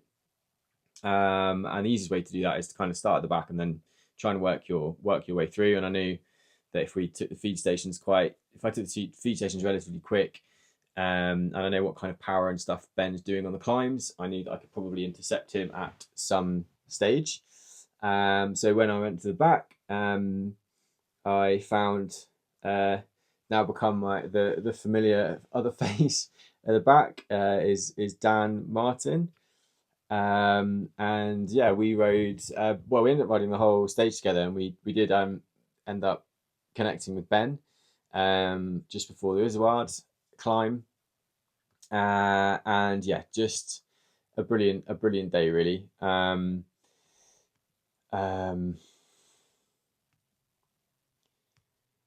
Yeah, we had a really cool moment where we found Ben, and then the group kind of split, and Ben ended up in the group kind of behind. So I said to Dan, I want to ride like with Ben today. So he was like, okay, cool, we'll stay back and like help him get over to the new group. So I think it was pretty cool when Ben came up the road, and there was Dan Martin waiting for him and giving him a massive tow to get back onto the group ahead. So yeah, it's pretty cool to be a part of that. And then yeah, we end up riding. I rode the whole of the Izoard. Felt pretty good. I'm actually quite happy with where my fitness is at. I seem to be getting better every day this week, which is kind of what I hoped and what I expected. Yeah, my volume's been nowhere near what it like historically would have been with Lilu coming along a few months ago. So I always knew that the durability would be not as good this year, which is why I had the alternative goals. But yeah, today I ended up doing some reasonably good numbers at altitude, and I think we ended up doing the last climb maybe only 5 or 6 minutes slower than the leaders, which yeah, pretty happy with considering we were chatting most of the time up as well. So yeah, I just love today. It's so nice to be able to connect with various different people about using cycling as the medium to do that. So yeah, what else? Tomorrow's looking really wet, like super wet, kind of weather warning wet, which doesn't bother me too much as long as it's not freezing cold and the temperature looks okay. So we'll see how it goes. We're going over to Italy tomorrow, which will be fun. I've not been on one where we've travelled to to another country before. So yeah, I'm gonna get some sleep now because the alarm is set for 4:45 tomorrow morning. And we've got a 7:30 start. It's day 5 and we are in for a wet one. Whoa! 6 centimeters of rain expected today. It's gonna be fun. Not that cold, hopefully, but obviously at 2,000 meters, it's gonna feel pretty fresh. So I'm actually considering wearing my like my proper rain jacket. My race cape is actually quite tricky to get on when I've got my pockets full of all my stuff, gilet, camera, phone, etc. like that. So I'm considering wearing my normal rain jacket. How am I feeling this morning? Feeling okay. I've been up and down the stairs. I'm literally in the very, very top, as you can probably see, of the hotel. We're on floor 4, and I'm in like the attic conversion. And Jean-Michel, who's in the room with me, has hurt his hand, so I've just done my bags and helped him with his bag, which takes my total of 5 times up and down 5 stories so far this morning. So I'm going to add that to my climbing total for today, which is probably going to give me an extra few hundred meters.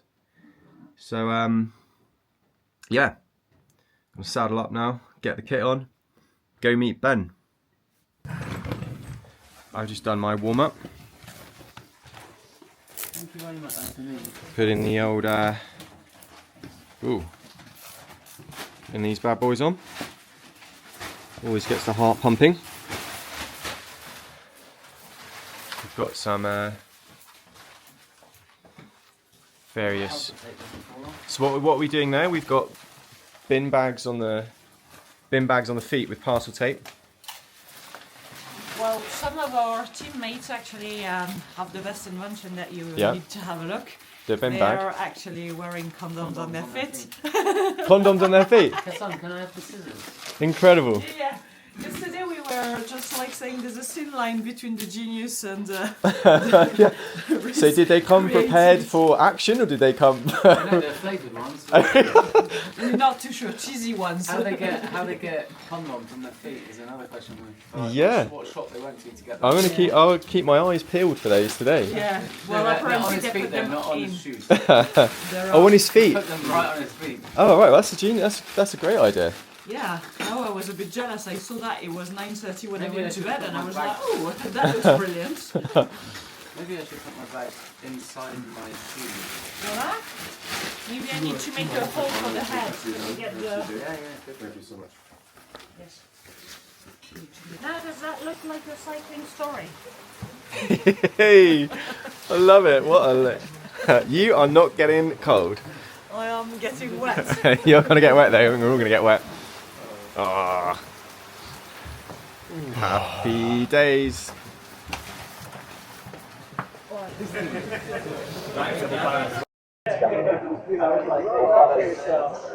Here is Fergus. Stage cancelled, Joe. Stage cancelled. It's all over. It's not the first time in Haute Route history, but it is quite rare. It is quite rare. With this weather, you imagine at 2.3 and at 2.7, bloody cold. Daddy. But on the descent, it's too dangerous.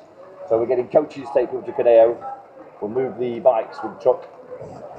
And away we go. Hard decision to make, but it's the right one to make. It's definitely the right one. Yeah, you can't make it until the very last minute, but yeah, it's definitely the right decision. I was riding down and I was thinking, wow. There was guys even with disc brakes, they weren't braking. So Yeah, I couldn't see anything. I couldn't see anything. Yeah.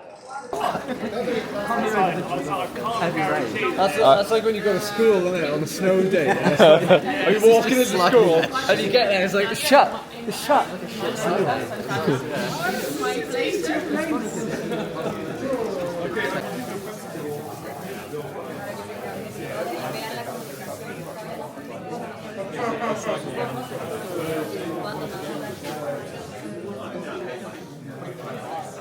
Stage 5 has been cancelled this morning.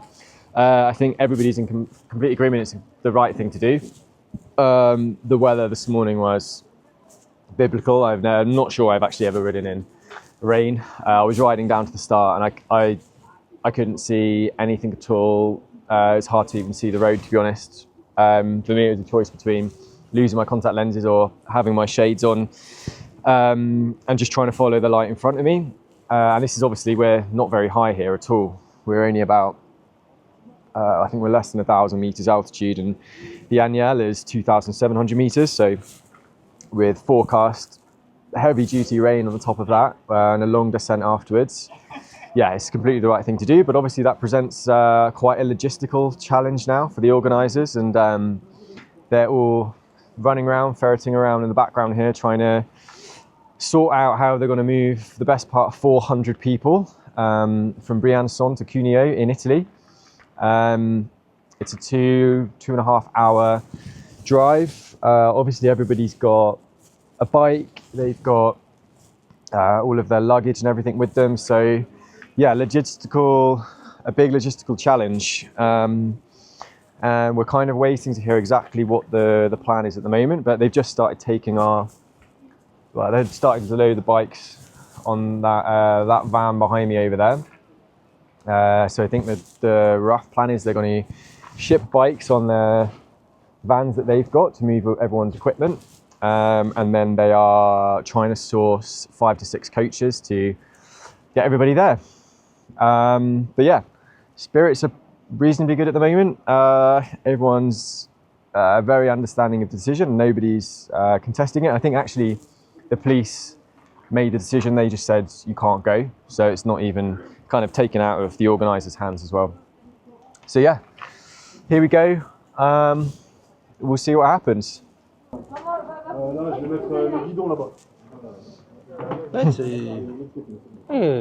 Good quality. Very good, yeah. Yeah. It's good, I've done a good job. Well, it's good, très bien. Yes. Okay. Huh? Looking good. Looking good. We're in the refugee centre.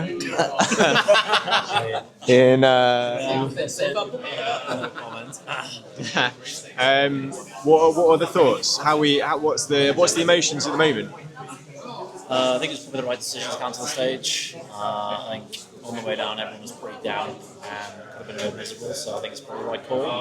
Obviously a bit frustrating, but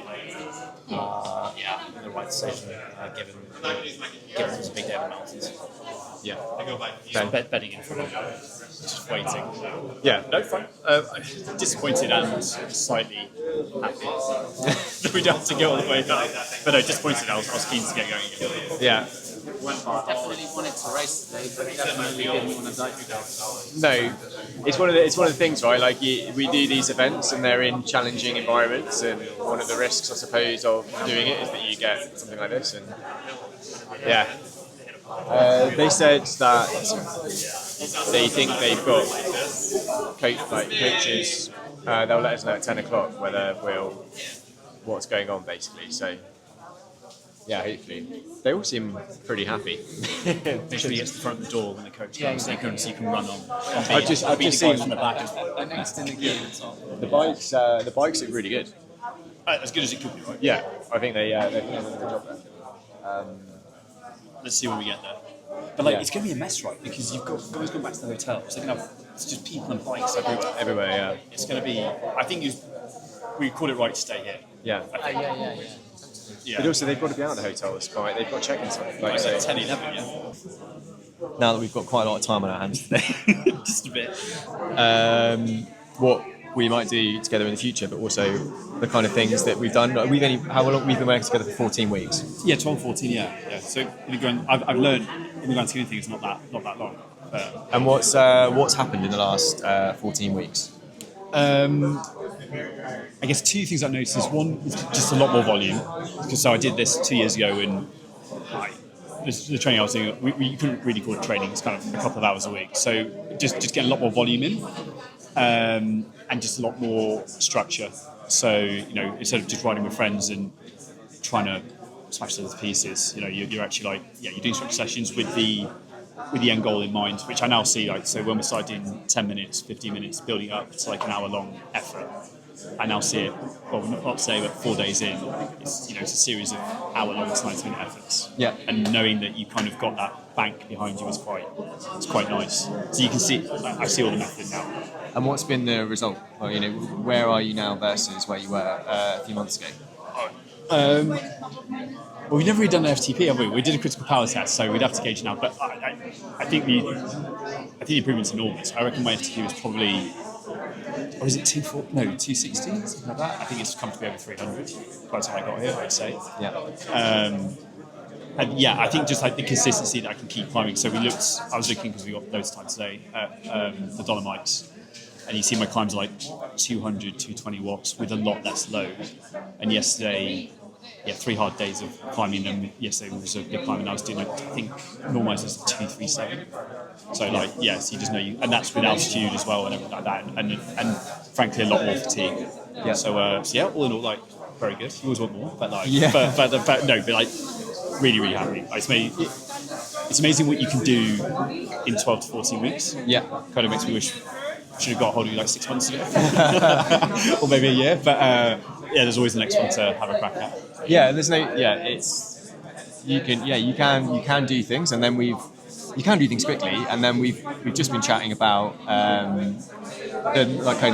when you have got more time available, like what kind of stuff you're able to do, because there's a lot of things we weren't able to do in 3 months. Because it's too risky and too much stress to put the body through. So we've been. Oh, here we go. Continue. We're getting an update. Please, a little bit of whistle. Okay, boys and girls. So we'll start with those who are in Haute Route accommodation. Okay. Si vous avez l'hébergement Haute Route, les mains en l'air, hébergement Haute Route. Ah ouais, on est pas mal là. Ok. Hold on. Ne bougez pas tout de suite. Non, restez assis. Okay, so you can sit down, guys. It's not happening immediately, but we're just telling you first what's happening with Haute Route accommodation. Okay, so Haute Route accom, you can, if you have your own means of transport, you can make your own way back to the hotel.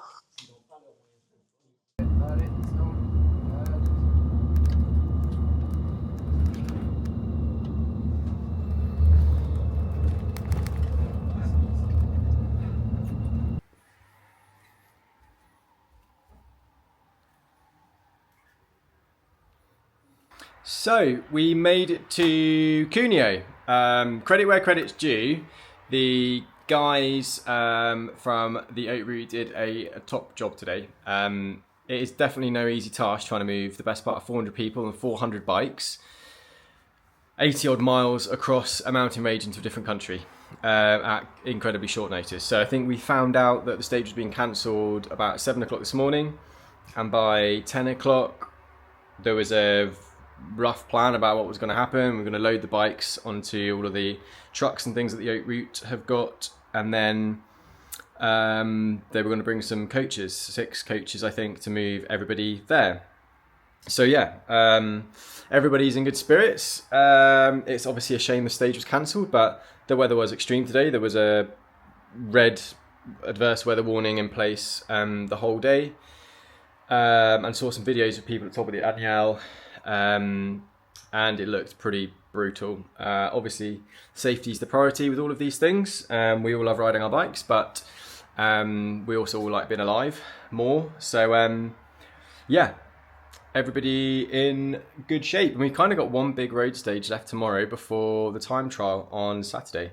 So, tomorrow is quite a long stage, 180 odd K from Cuneo to Nice. So, we'll cross the French border down towards Nice, and then we're on the beach, and then one more time trial then before we're done. Okay, here we are. We are in Cuneo. We're in Italy at the start line for day 6. We got 181 kilometers today with the Lombardy, and then I can't remember what it's called. The San Martin. We got the Lombardy and then the San Martin climb today. And then a lot of kind of rolling terrain, 180 kilometers all the way to Nice. We're going to finish like right down on the Promenade des Anglais. Plan today is I'm going to see how long I can last at the front with Harry. Harry's just hanging around just outside the top 10 at the moment. So it's the last kind of proper stage to make some times up on the GC. So I'm going to see if there's anything I can do to help him over the first section of the course. And then Ben, who's just there, I'm going to ride the remaining section of the course with him today. So conditions are great, hell of a lot better than yesterday. Quite nice temperature at the moment. I think it's going to get quite hot by the time we get to Nice. So we shall see how things go. And yeah, I'll try and get as much as I can. Okay, here we go. I'm on the Lombarda. It's a big old climb this. We're going up to 2,700 meters. Really fun start to the stage. It's about 40k of net uphill, but in kind of stages. So little downhill sections, flats, little rollers. That was really good fun. Roads were super kind of windy, quite technical, really good fun. I was trying to help Harry and some of the other British lads force a little bit of a break. So rode off the front a few times, trying to split it up, but group is so strong. Kept coming back together. And so probably, oh man, there's a big group, maybe a group of 40 people hit the bottom of the Lombarda together. I'm now somewhere down the mountain from the front. Could see it for a couple of K, and then yeah, starting to just go into tempo mode now. Hey man, you right? Get to the top. So yeah, it's really good fun. I'm actually feeling okay. Can feel the little digs earlier, but yeah, not doing, I mean, power-wise, not a million miles off what I was doing last year when I was coming a few stages in the top 10, but there must be 20, 25, maybe even 30 people ahead of me on this climb. So it's super strong this year. Yeah, enjoying it though, I think. Laurent. How are you? Ça va? We bit pooped. Yeah. How's it going? Not a good week. Not a good week? Oh no, why? No recovery, no. Oh, okay. No legs. Not my year. Gruppetto for us today then. Sorry? Gruppetto for us. Yeah. It's a good way. Good idea. Yeah. There aren't too many up there, I don't think. 30 people? Sorry? 30 people? Oh, tomorrow? Up there too. I don't know, sure. Yeah. Cool. Me and Laurent were riding. Were we battling for like 11th, 12th last year? Yeah. Just to get in the top 10. Yeah. Riding up pretty much every mountain side by side. Having little digs at each other every now and again. It was great fun.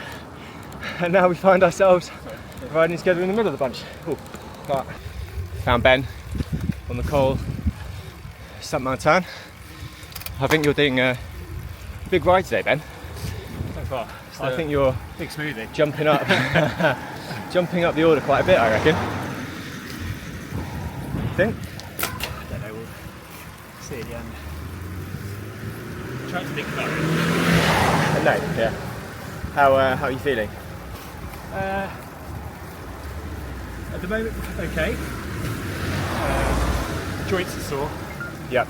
But we were saying earlier, like, I feel like I'm able to climb everything all week apart from the first 2 days. We were a bit excited at like 230 to 250, which I slack hand up for if we start goal when we first met.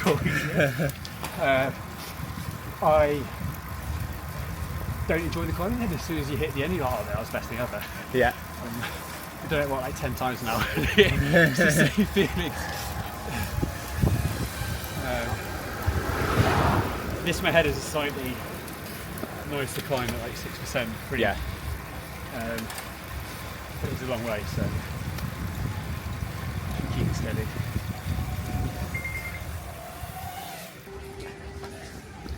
How did the end of that go? They're really good. Still felt decent. Probably could have gone a little bit further out, couldn't we? Like not much further, but Well, you were pushing hard at the end, really hard. A bit further, but no, I'm really happy. Really happy with the whole thing. Can you tell me a little bit about your story, like why you're here? Yeah. It's a good question actually. So I found COVID very difficult. I was working extremely hard.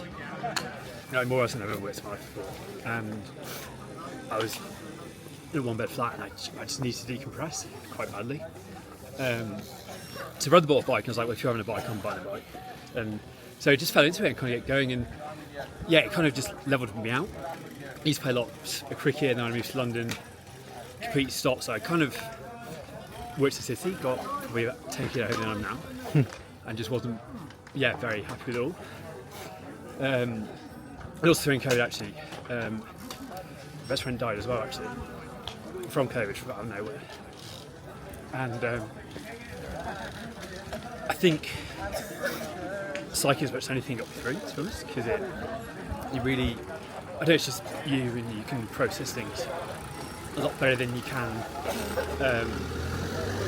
in a room by yourself, right? I think COVID, I think for a lot of people, nice job and good family, but if you're by yourself, I worked out how you can really, I wouldn't say depressed, but be pretty unhappy, right? Work really hard, don't go outside, spend less time in your own head, it's not good. So I think cycling is giving that, and then from a sports perspective, cricket was always things to aim for and stuff like that. But then once you start playing, you lose that, and actually I wanted to find something else to go do. One-day sports teams didn't really kind of do it for me, if I'm honest. So then a 6-7 day thing to really go for it, turning up when you're actually not sure if you can do it. I was looking for that, and that's what it is. So I think kind of in a roundabout way, that's why. And you've done one before, and then it didn't go as well as. So I really did fall into it because I did no thinking at all. So I did a 5-day in Dolomites and didn't get to the end. So knee blew up. No real proper training. I think everyone thinks they can do it, and then it's pretty binary on a mountain. If you don't have the watts, you don't have the watts. Mm-hmm. You can't get up. So hopefully gets in today, gets in tomorrow, and then you've done it now. Done. We finished the climbing. Yeah. So all intents and I don't want to give purposes, myself time. It's basically the Champs-Elysees stage tomorrow, right? Yeah. You've done it. So well done, mate. Thanks, man. I'm proud of you. Well Cheers. done. No, thank you.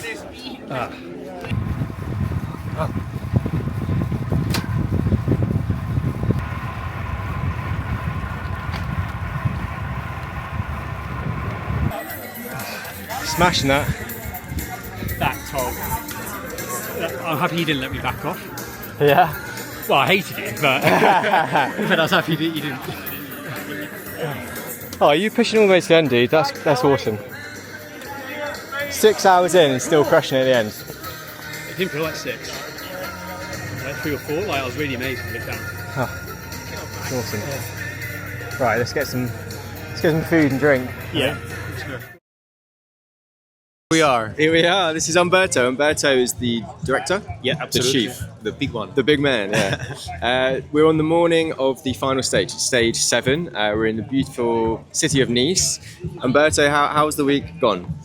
Very excited, and we have 120 participants, 120 staff for 500 participants, so it's a very premium event, and we have a level of expectation that is really, really high, and it's great that after 7 days, and you notice yourself too, we only have good feedbacks. Yep. Especially with a really tough day 2 days ago. We had to cancel one stage, but everything went well. So it's almost the Ritz of events. It's the 5 stars of event, and we had really good feedback. So far so good. Really happy. That was so you had to move 500 odd people with the staff, plus all of their bikes. Yes. From France to Italy, across the Alps. Yeah. With all of their bikes. Yes. It was Thursday, 5:30 in the morning. We sent someone ahead of everyone just to take the course. Sent a video. There was a hailstorm. Yeah. So 6:47, we decided to cancel the stage. was very well received, the information, and then we said we are going to tell you by 10 what's going to happen for you for today. 6:55 I called a shuttle service, and they were very reactive because 6:55 the person was sleeping, but that's very lucky. We know them quite well. Provided 7 buses, planned all the route to check for every hotel, and then we had 5 trucks, of which a big truck for all the bikes. We went and buy all the protection for the bikes, and by 10 we sent out the information that at 1 there was a bus waiting for you, and at night in Cuneo I was really amazed that all bikes were there, all travel bikes were there, and everyone was congratulating the team, so very happy. And can you relax now, last day? Not yet. We are staying until Monday, because now we have to pack everything that you see and back to the stock. We have to count if we have lost anything, and then we also have all the Skoda cars. We have to meet with Skoda so that they all go back safely where they need to be. And then on Monday we are going to take 2 days off. The team is going to take 2 days off, and we have to plan for 2026. So September will be another heavy month. So when can people keep their eyes peeled for entries coming out? Soon, hopefully by the end of September, we will be able to reopen the registration for 2026. Amazing. Well done, Umberto. You've done a great job this week. Thank you for being here. Joe has done all the trainings for the Haute Route. So if you have any questions, Joe is the man. Oh, this man here. Oh, there he is. Okay, here we go. We're at the start of the time trial on the final day. Here we go, riders all queuing up. This is Jean-Michel. He's been my roommate this week. Smashing it. So what have we got today? We're going to the Col d'Ez. We're going to head out onto the Promenade des Anglais, and then we're neutralised for 3 kilometres, and then we start the climb proper, which ends up being about just under 9 kilometres worth of climbing. Pitchy climb, kind of steady at the beginning. We've got a flat section, a steady section, then quite steep for a couple of kilometres, and then over the top it is false flat, 1%, and then a slightly downhill section through some technical bends. So it should be a really fun one. I'm going to have a bit of a go today, see how the legs are. And yeah, hopefully all the lads will be going well. We looked through all of the stage last night. Oh God, I'm going up on the ramp here. Woohoo! Stockholm, where else? Everybody in Sweden lives in Stockholm. Here we are. Hey, Big Joe. Fergus and Jonesy. I'm actually. We're live and in charge. What's your plan? Send it big. Send it big. Go large. Send it big. Go large. Remember, 3K easy, Joe. Then big ring. Big ring it. Start fast, accelerate in the middle, and full gas at the top. Is big ring, is that the challenge? That's a challenge. Big ring all the way. Okay. You can do it. You ready? 4, 3, 2, 1, go! So I'm in the neutralised section at the start now on the Promenade des Anglais. And I was just starting to talk about how we planned for today. So yeah, last night we recce'd the course on Velo Viewer, and Harry is our top placed GC guy. He's currently in 15th at the moment, and he's about a minute and a bit off being able to move up. So it's quite a tall ask, but possible if all things go right. So we were kind of modelling. We've got a good strategy about how he's going to approach today. He's currently up there having a recce, and yeah, we'll see how he gets on. I'm going to take the first kilometre fairly steady, try and recover a bit, and then hit the steeper section as hard as I can, and kind of accept that if I die a bit on the steep section, I can just try and cling on. There's a slight tailwind going over the flat at the top, so that will kind of hopefully net out the very, very slight uphill 1% section, and then go as quick as I can through the corners. So yeah, here we go. Here's Jean-Michel. It's my roommate. He's started off, so I think I'm going to go and have a go with him. Try and catch him. See if I can give him some motivation. Here we go. Ben, you just completed your first ever Haute Route time trial up to the Col d'Ez. How'd it go?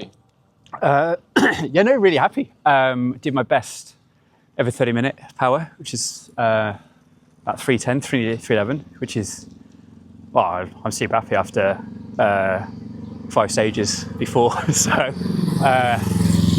yeah, I think this week, like obviously aim was to finish it, but I think for me personally, I wanted to surprise myself. I didn't know what that meant. I had no kind of metric, but yeah, I think I definitely have. So I'm yeah, super happy with everything processed before I'm with you, and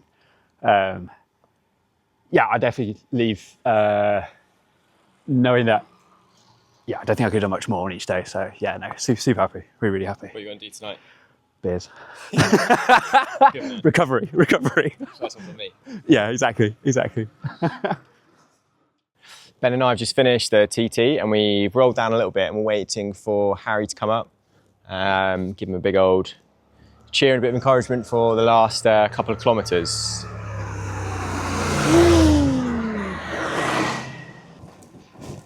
I'll go this side. I'll go right, left. Come on, Harry. Come on. Which way are you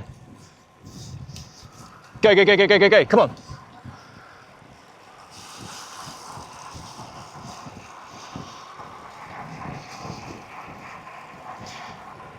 Last bit. Come on, mate.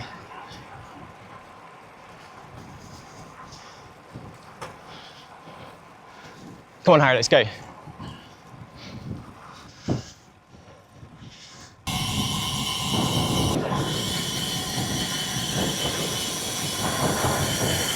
Can you imagine coming down here?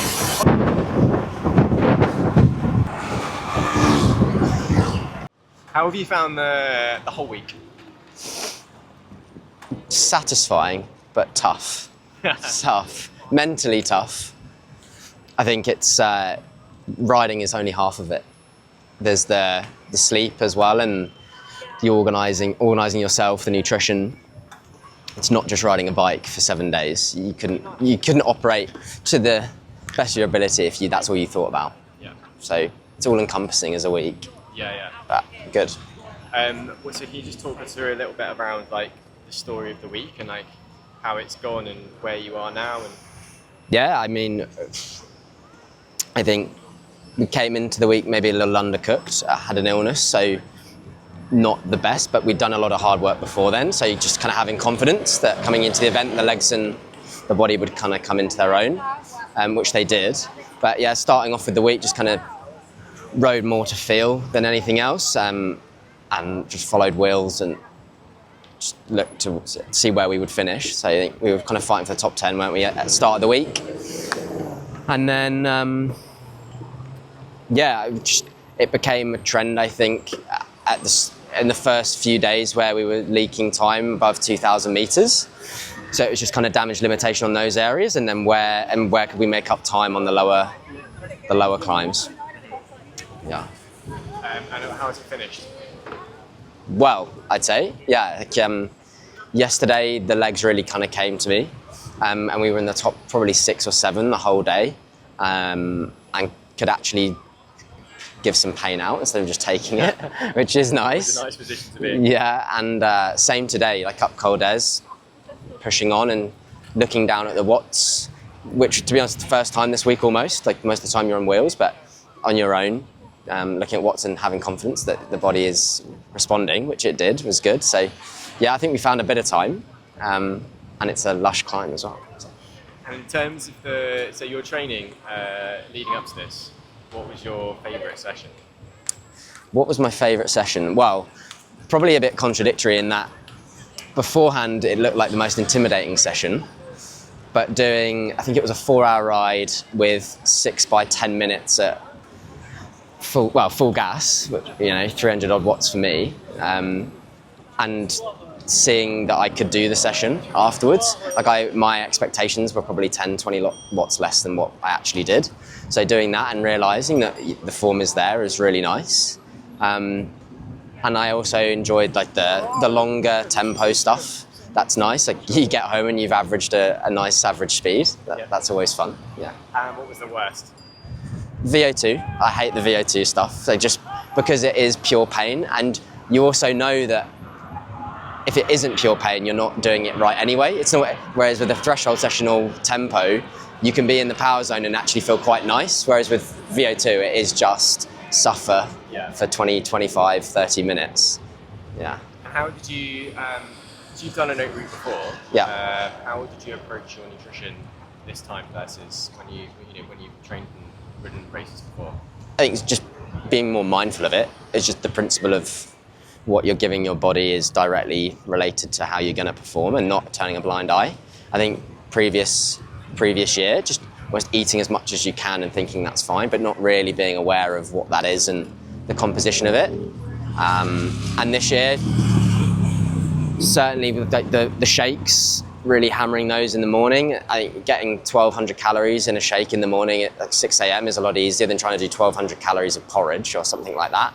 Yeah. And then on the bike, just really, we tried and tested nutrition, didn't we, in training? So we knew that it wouldn't, hurt me in this week. And then going for kind of 90, 110 grams an hour every day with beta fuel mix and with gels. And what's been your highlight of the week? Highlight of the week? Probably up St. Martin's yesterday, the second climb, because I was in at the very pointy end and we were really shifting up the climb, going very quick and also dropping people that I knew I was trying to compete against. And that's always nice, you've got good legs.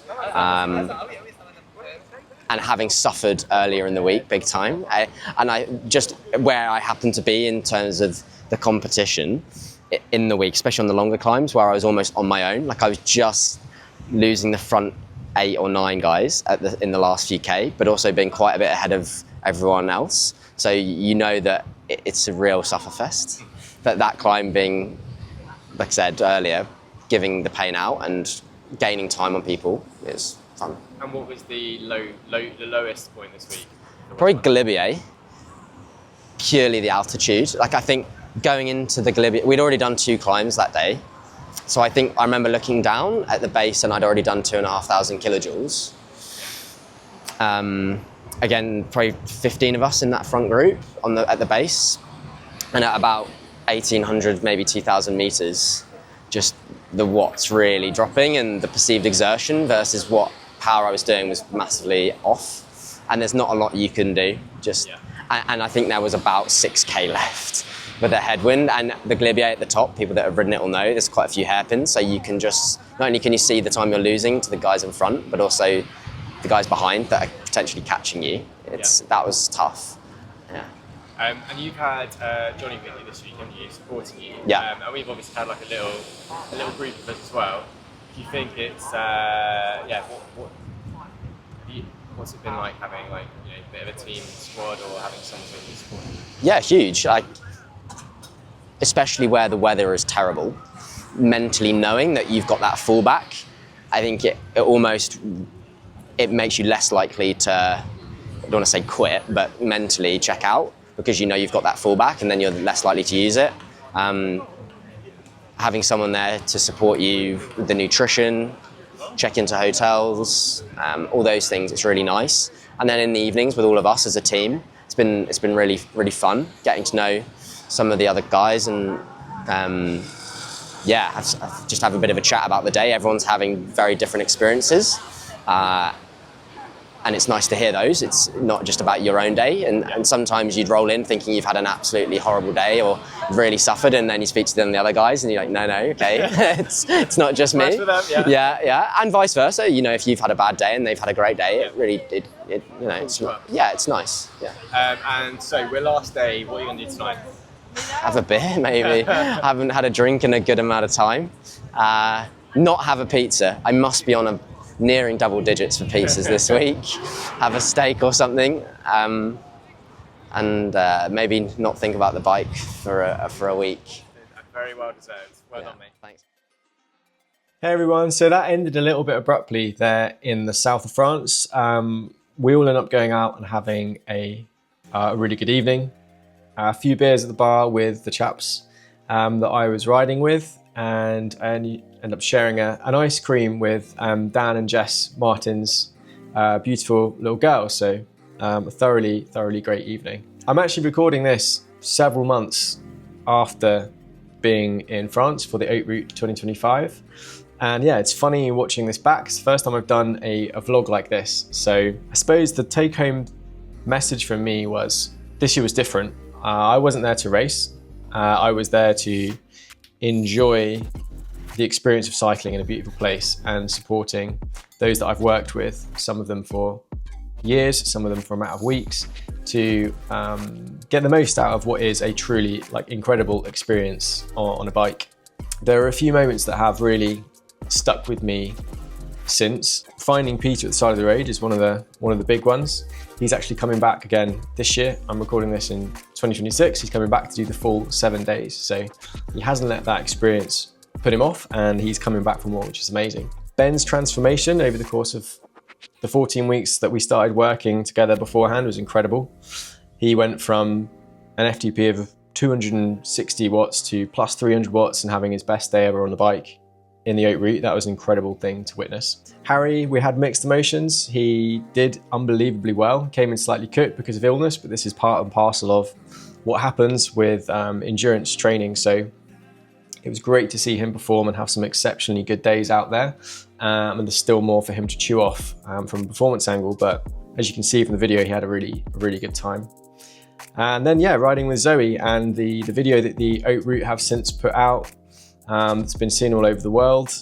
That was an amazing experience, something completely different for me. As I said at the outset, usually if I'm doing an event like this, my personal goal is to try and be as close to the front as is possible. Riding with people that are there to experience this and just get to the finish in the end was a different experience for me, to sort of live the race through them and be with Zoe as she overcame what was a massive day out on the bike, and a huge challenge for her was a truly lovely moment. And yeah, I will take that with me for the rest of my life. And then obviously getting to ride and chat and become, yeah, ultimately friends with multiple Grand Tour winning cyclist Dan Martin, and hearing him talk about how he's approached his racing, how he's approached his life, was really quite affirming actually. It was really nice. A lot of the things that I try to impart on my clients and the messages and the mantras that I live by, it was really powerful to hear him prioritizing the things that really matter, which are his family and his enjoyment. You know, those two things are things that I really got from Dan. It was all about that for him, and he just loved cycling and how he was able to manage his career, have such a long career through focusing on these elements. So to close this off, if you're watching this and thinking about doing an event like the Haute Route, I highly recommend it. It is an amazing experience. You will not regret doing it. If you would like support in your training and preparation for this event, please feel free to get in touch. The links will be below. And please subscribe, like, and comment on this video with what your favorite bit was. Thank you very much, guys. Really love your feedback on this. I've never done a vlog like this before, so please do let me know. Catch you soon.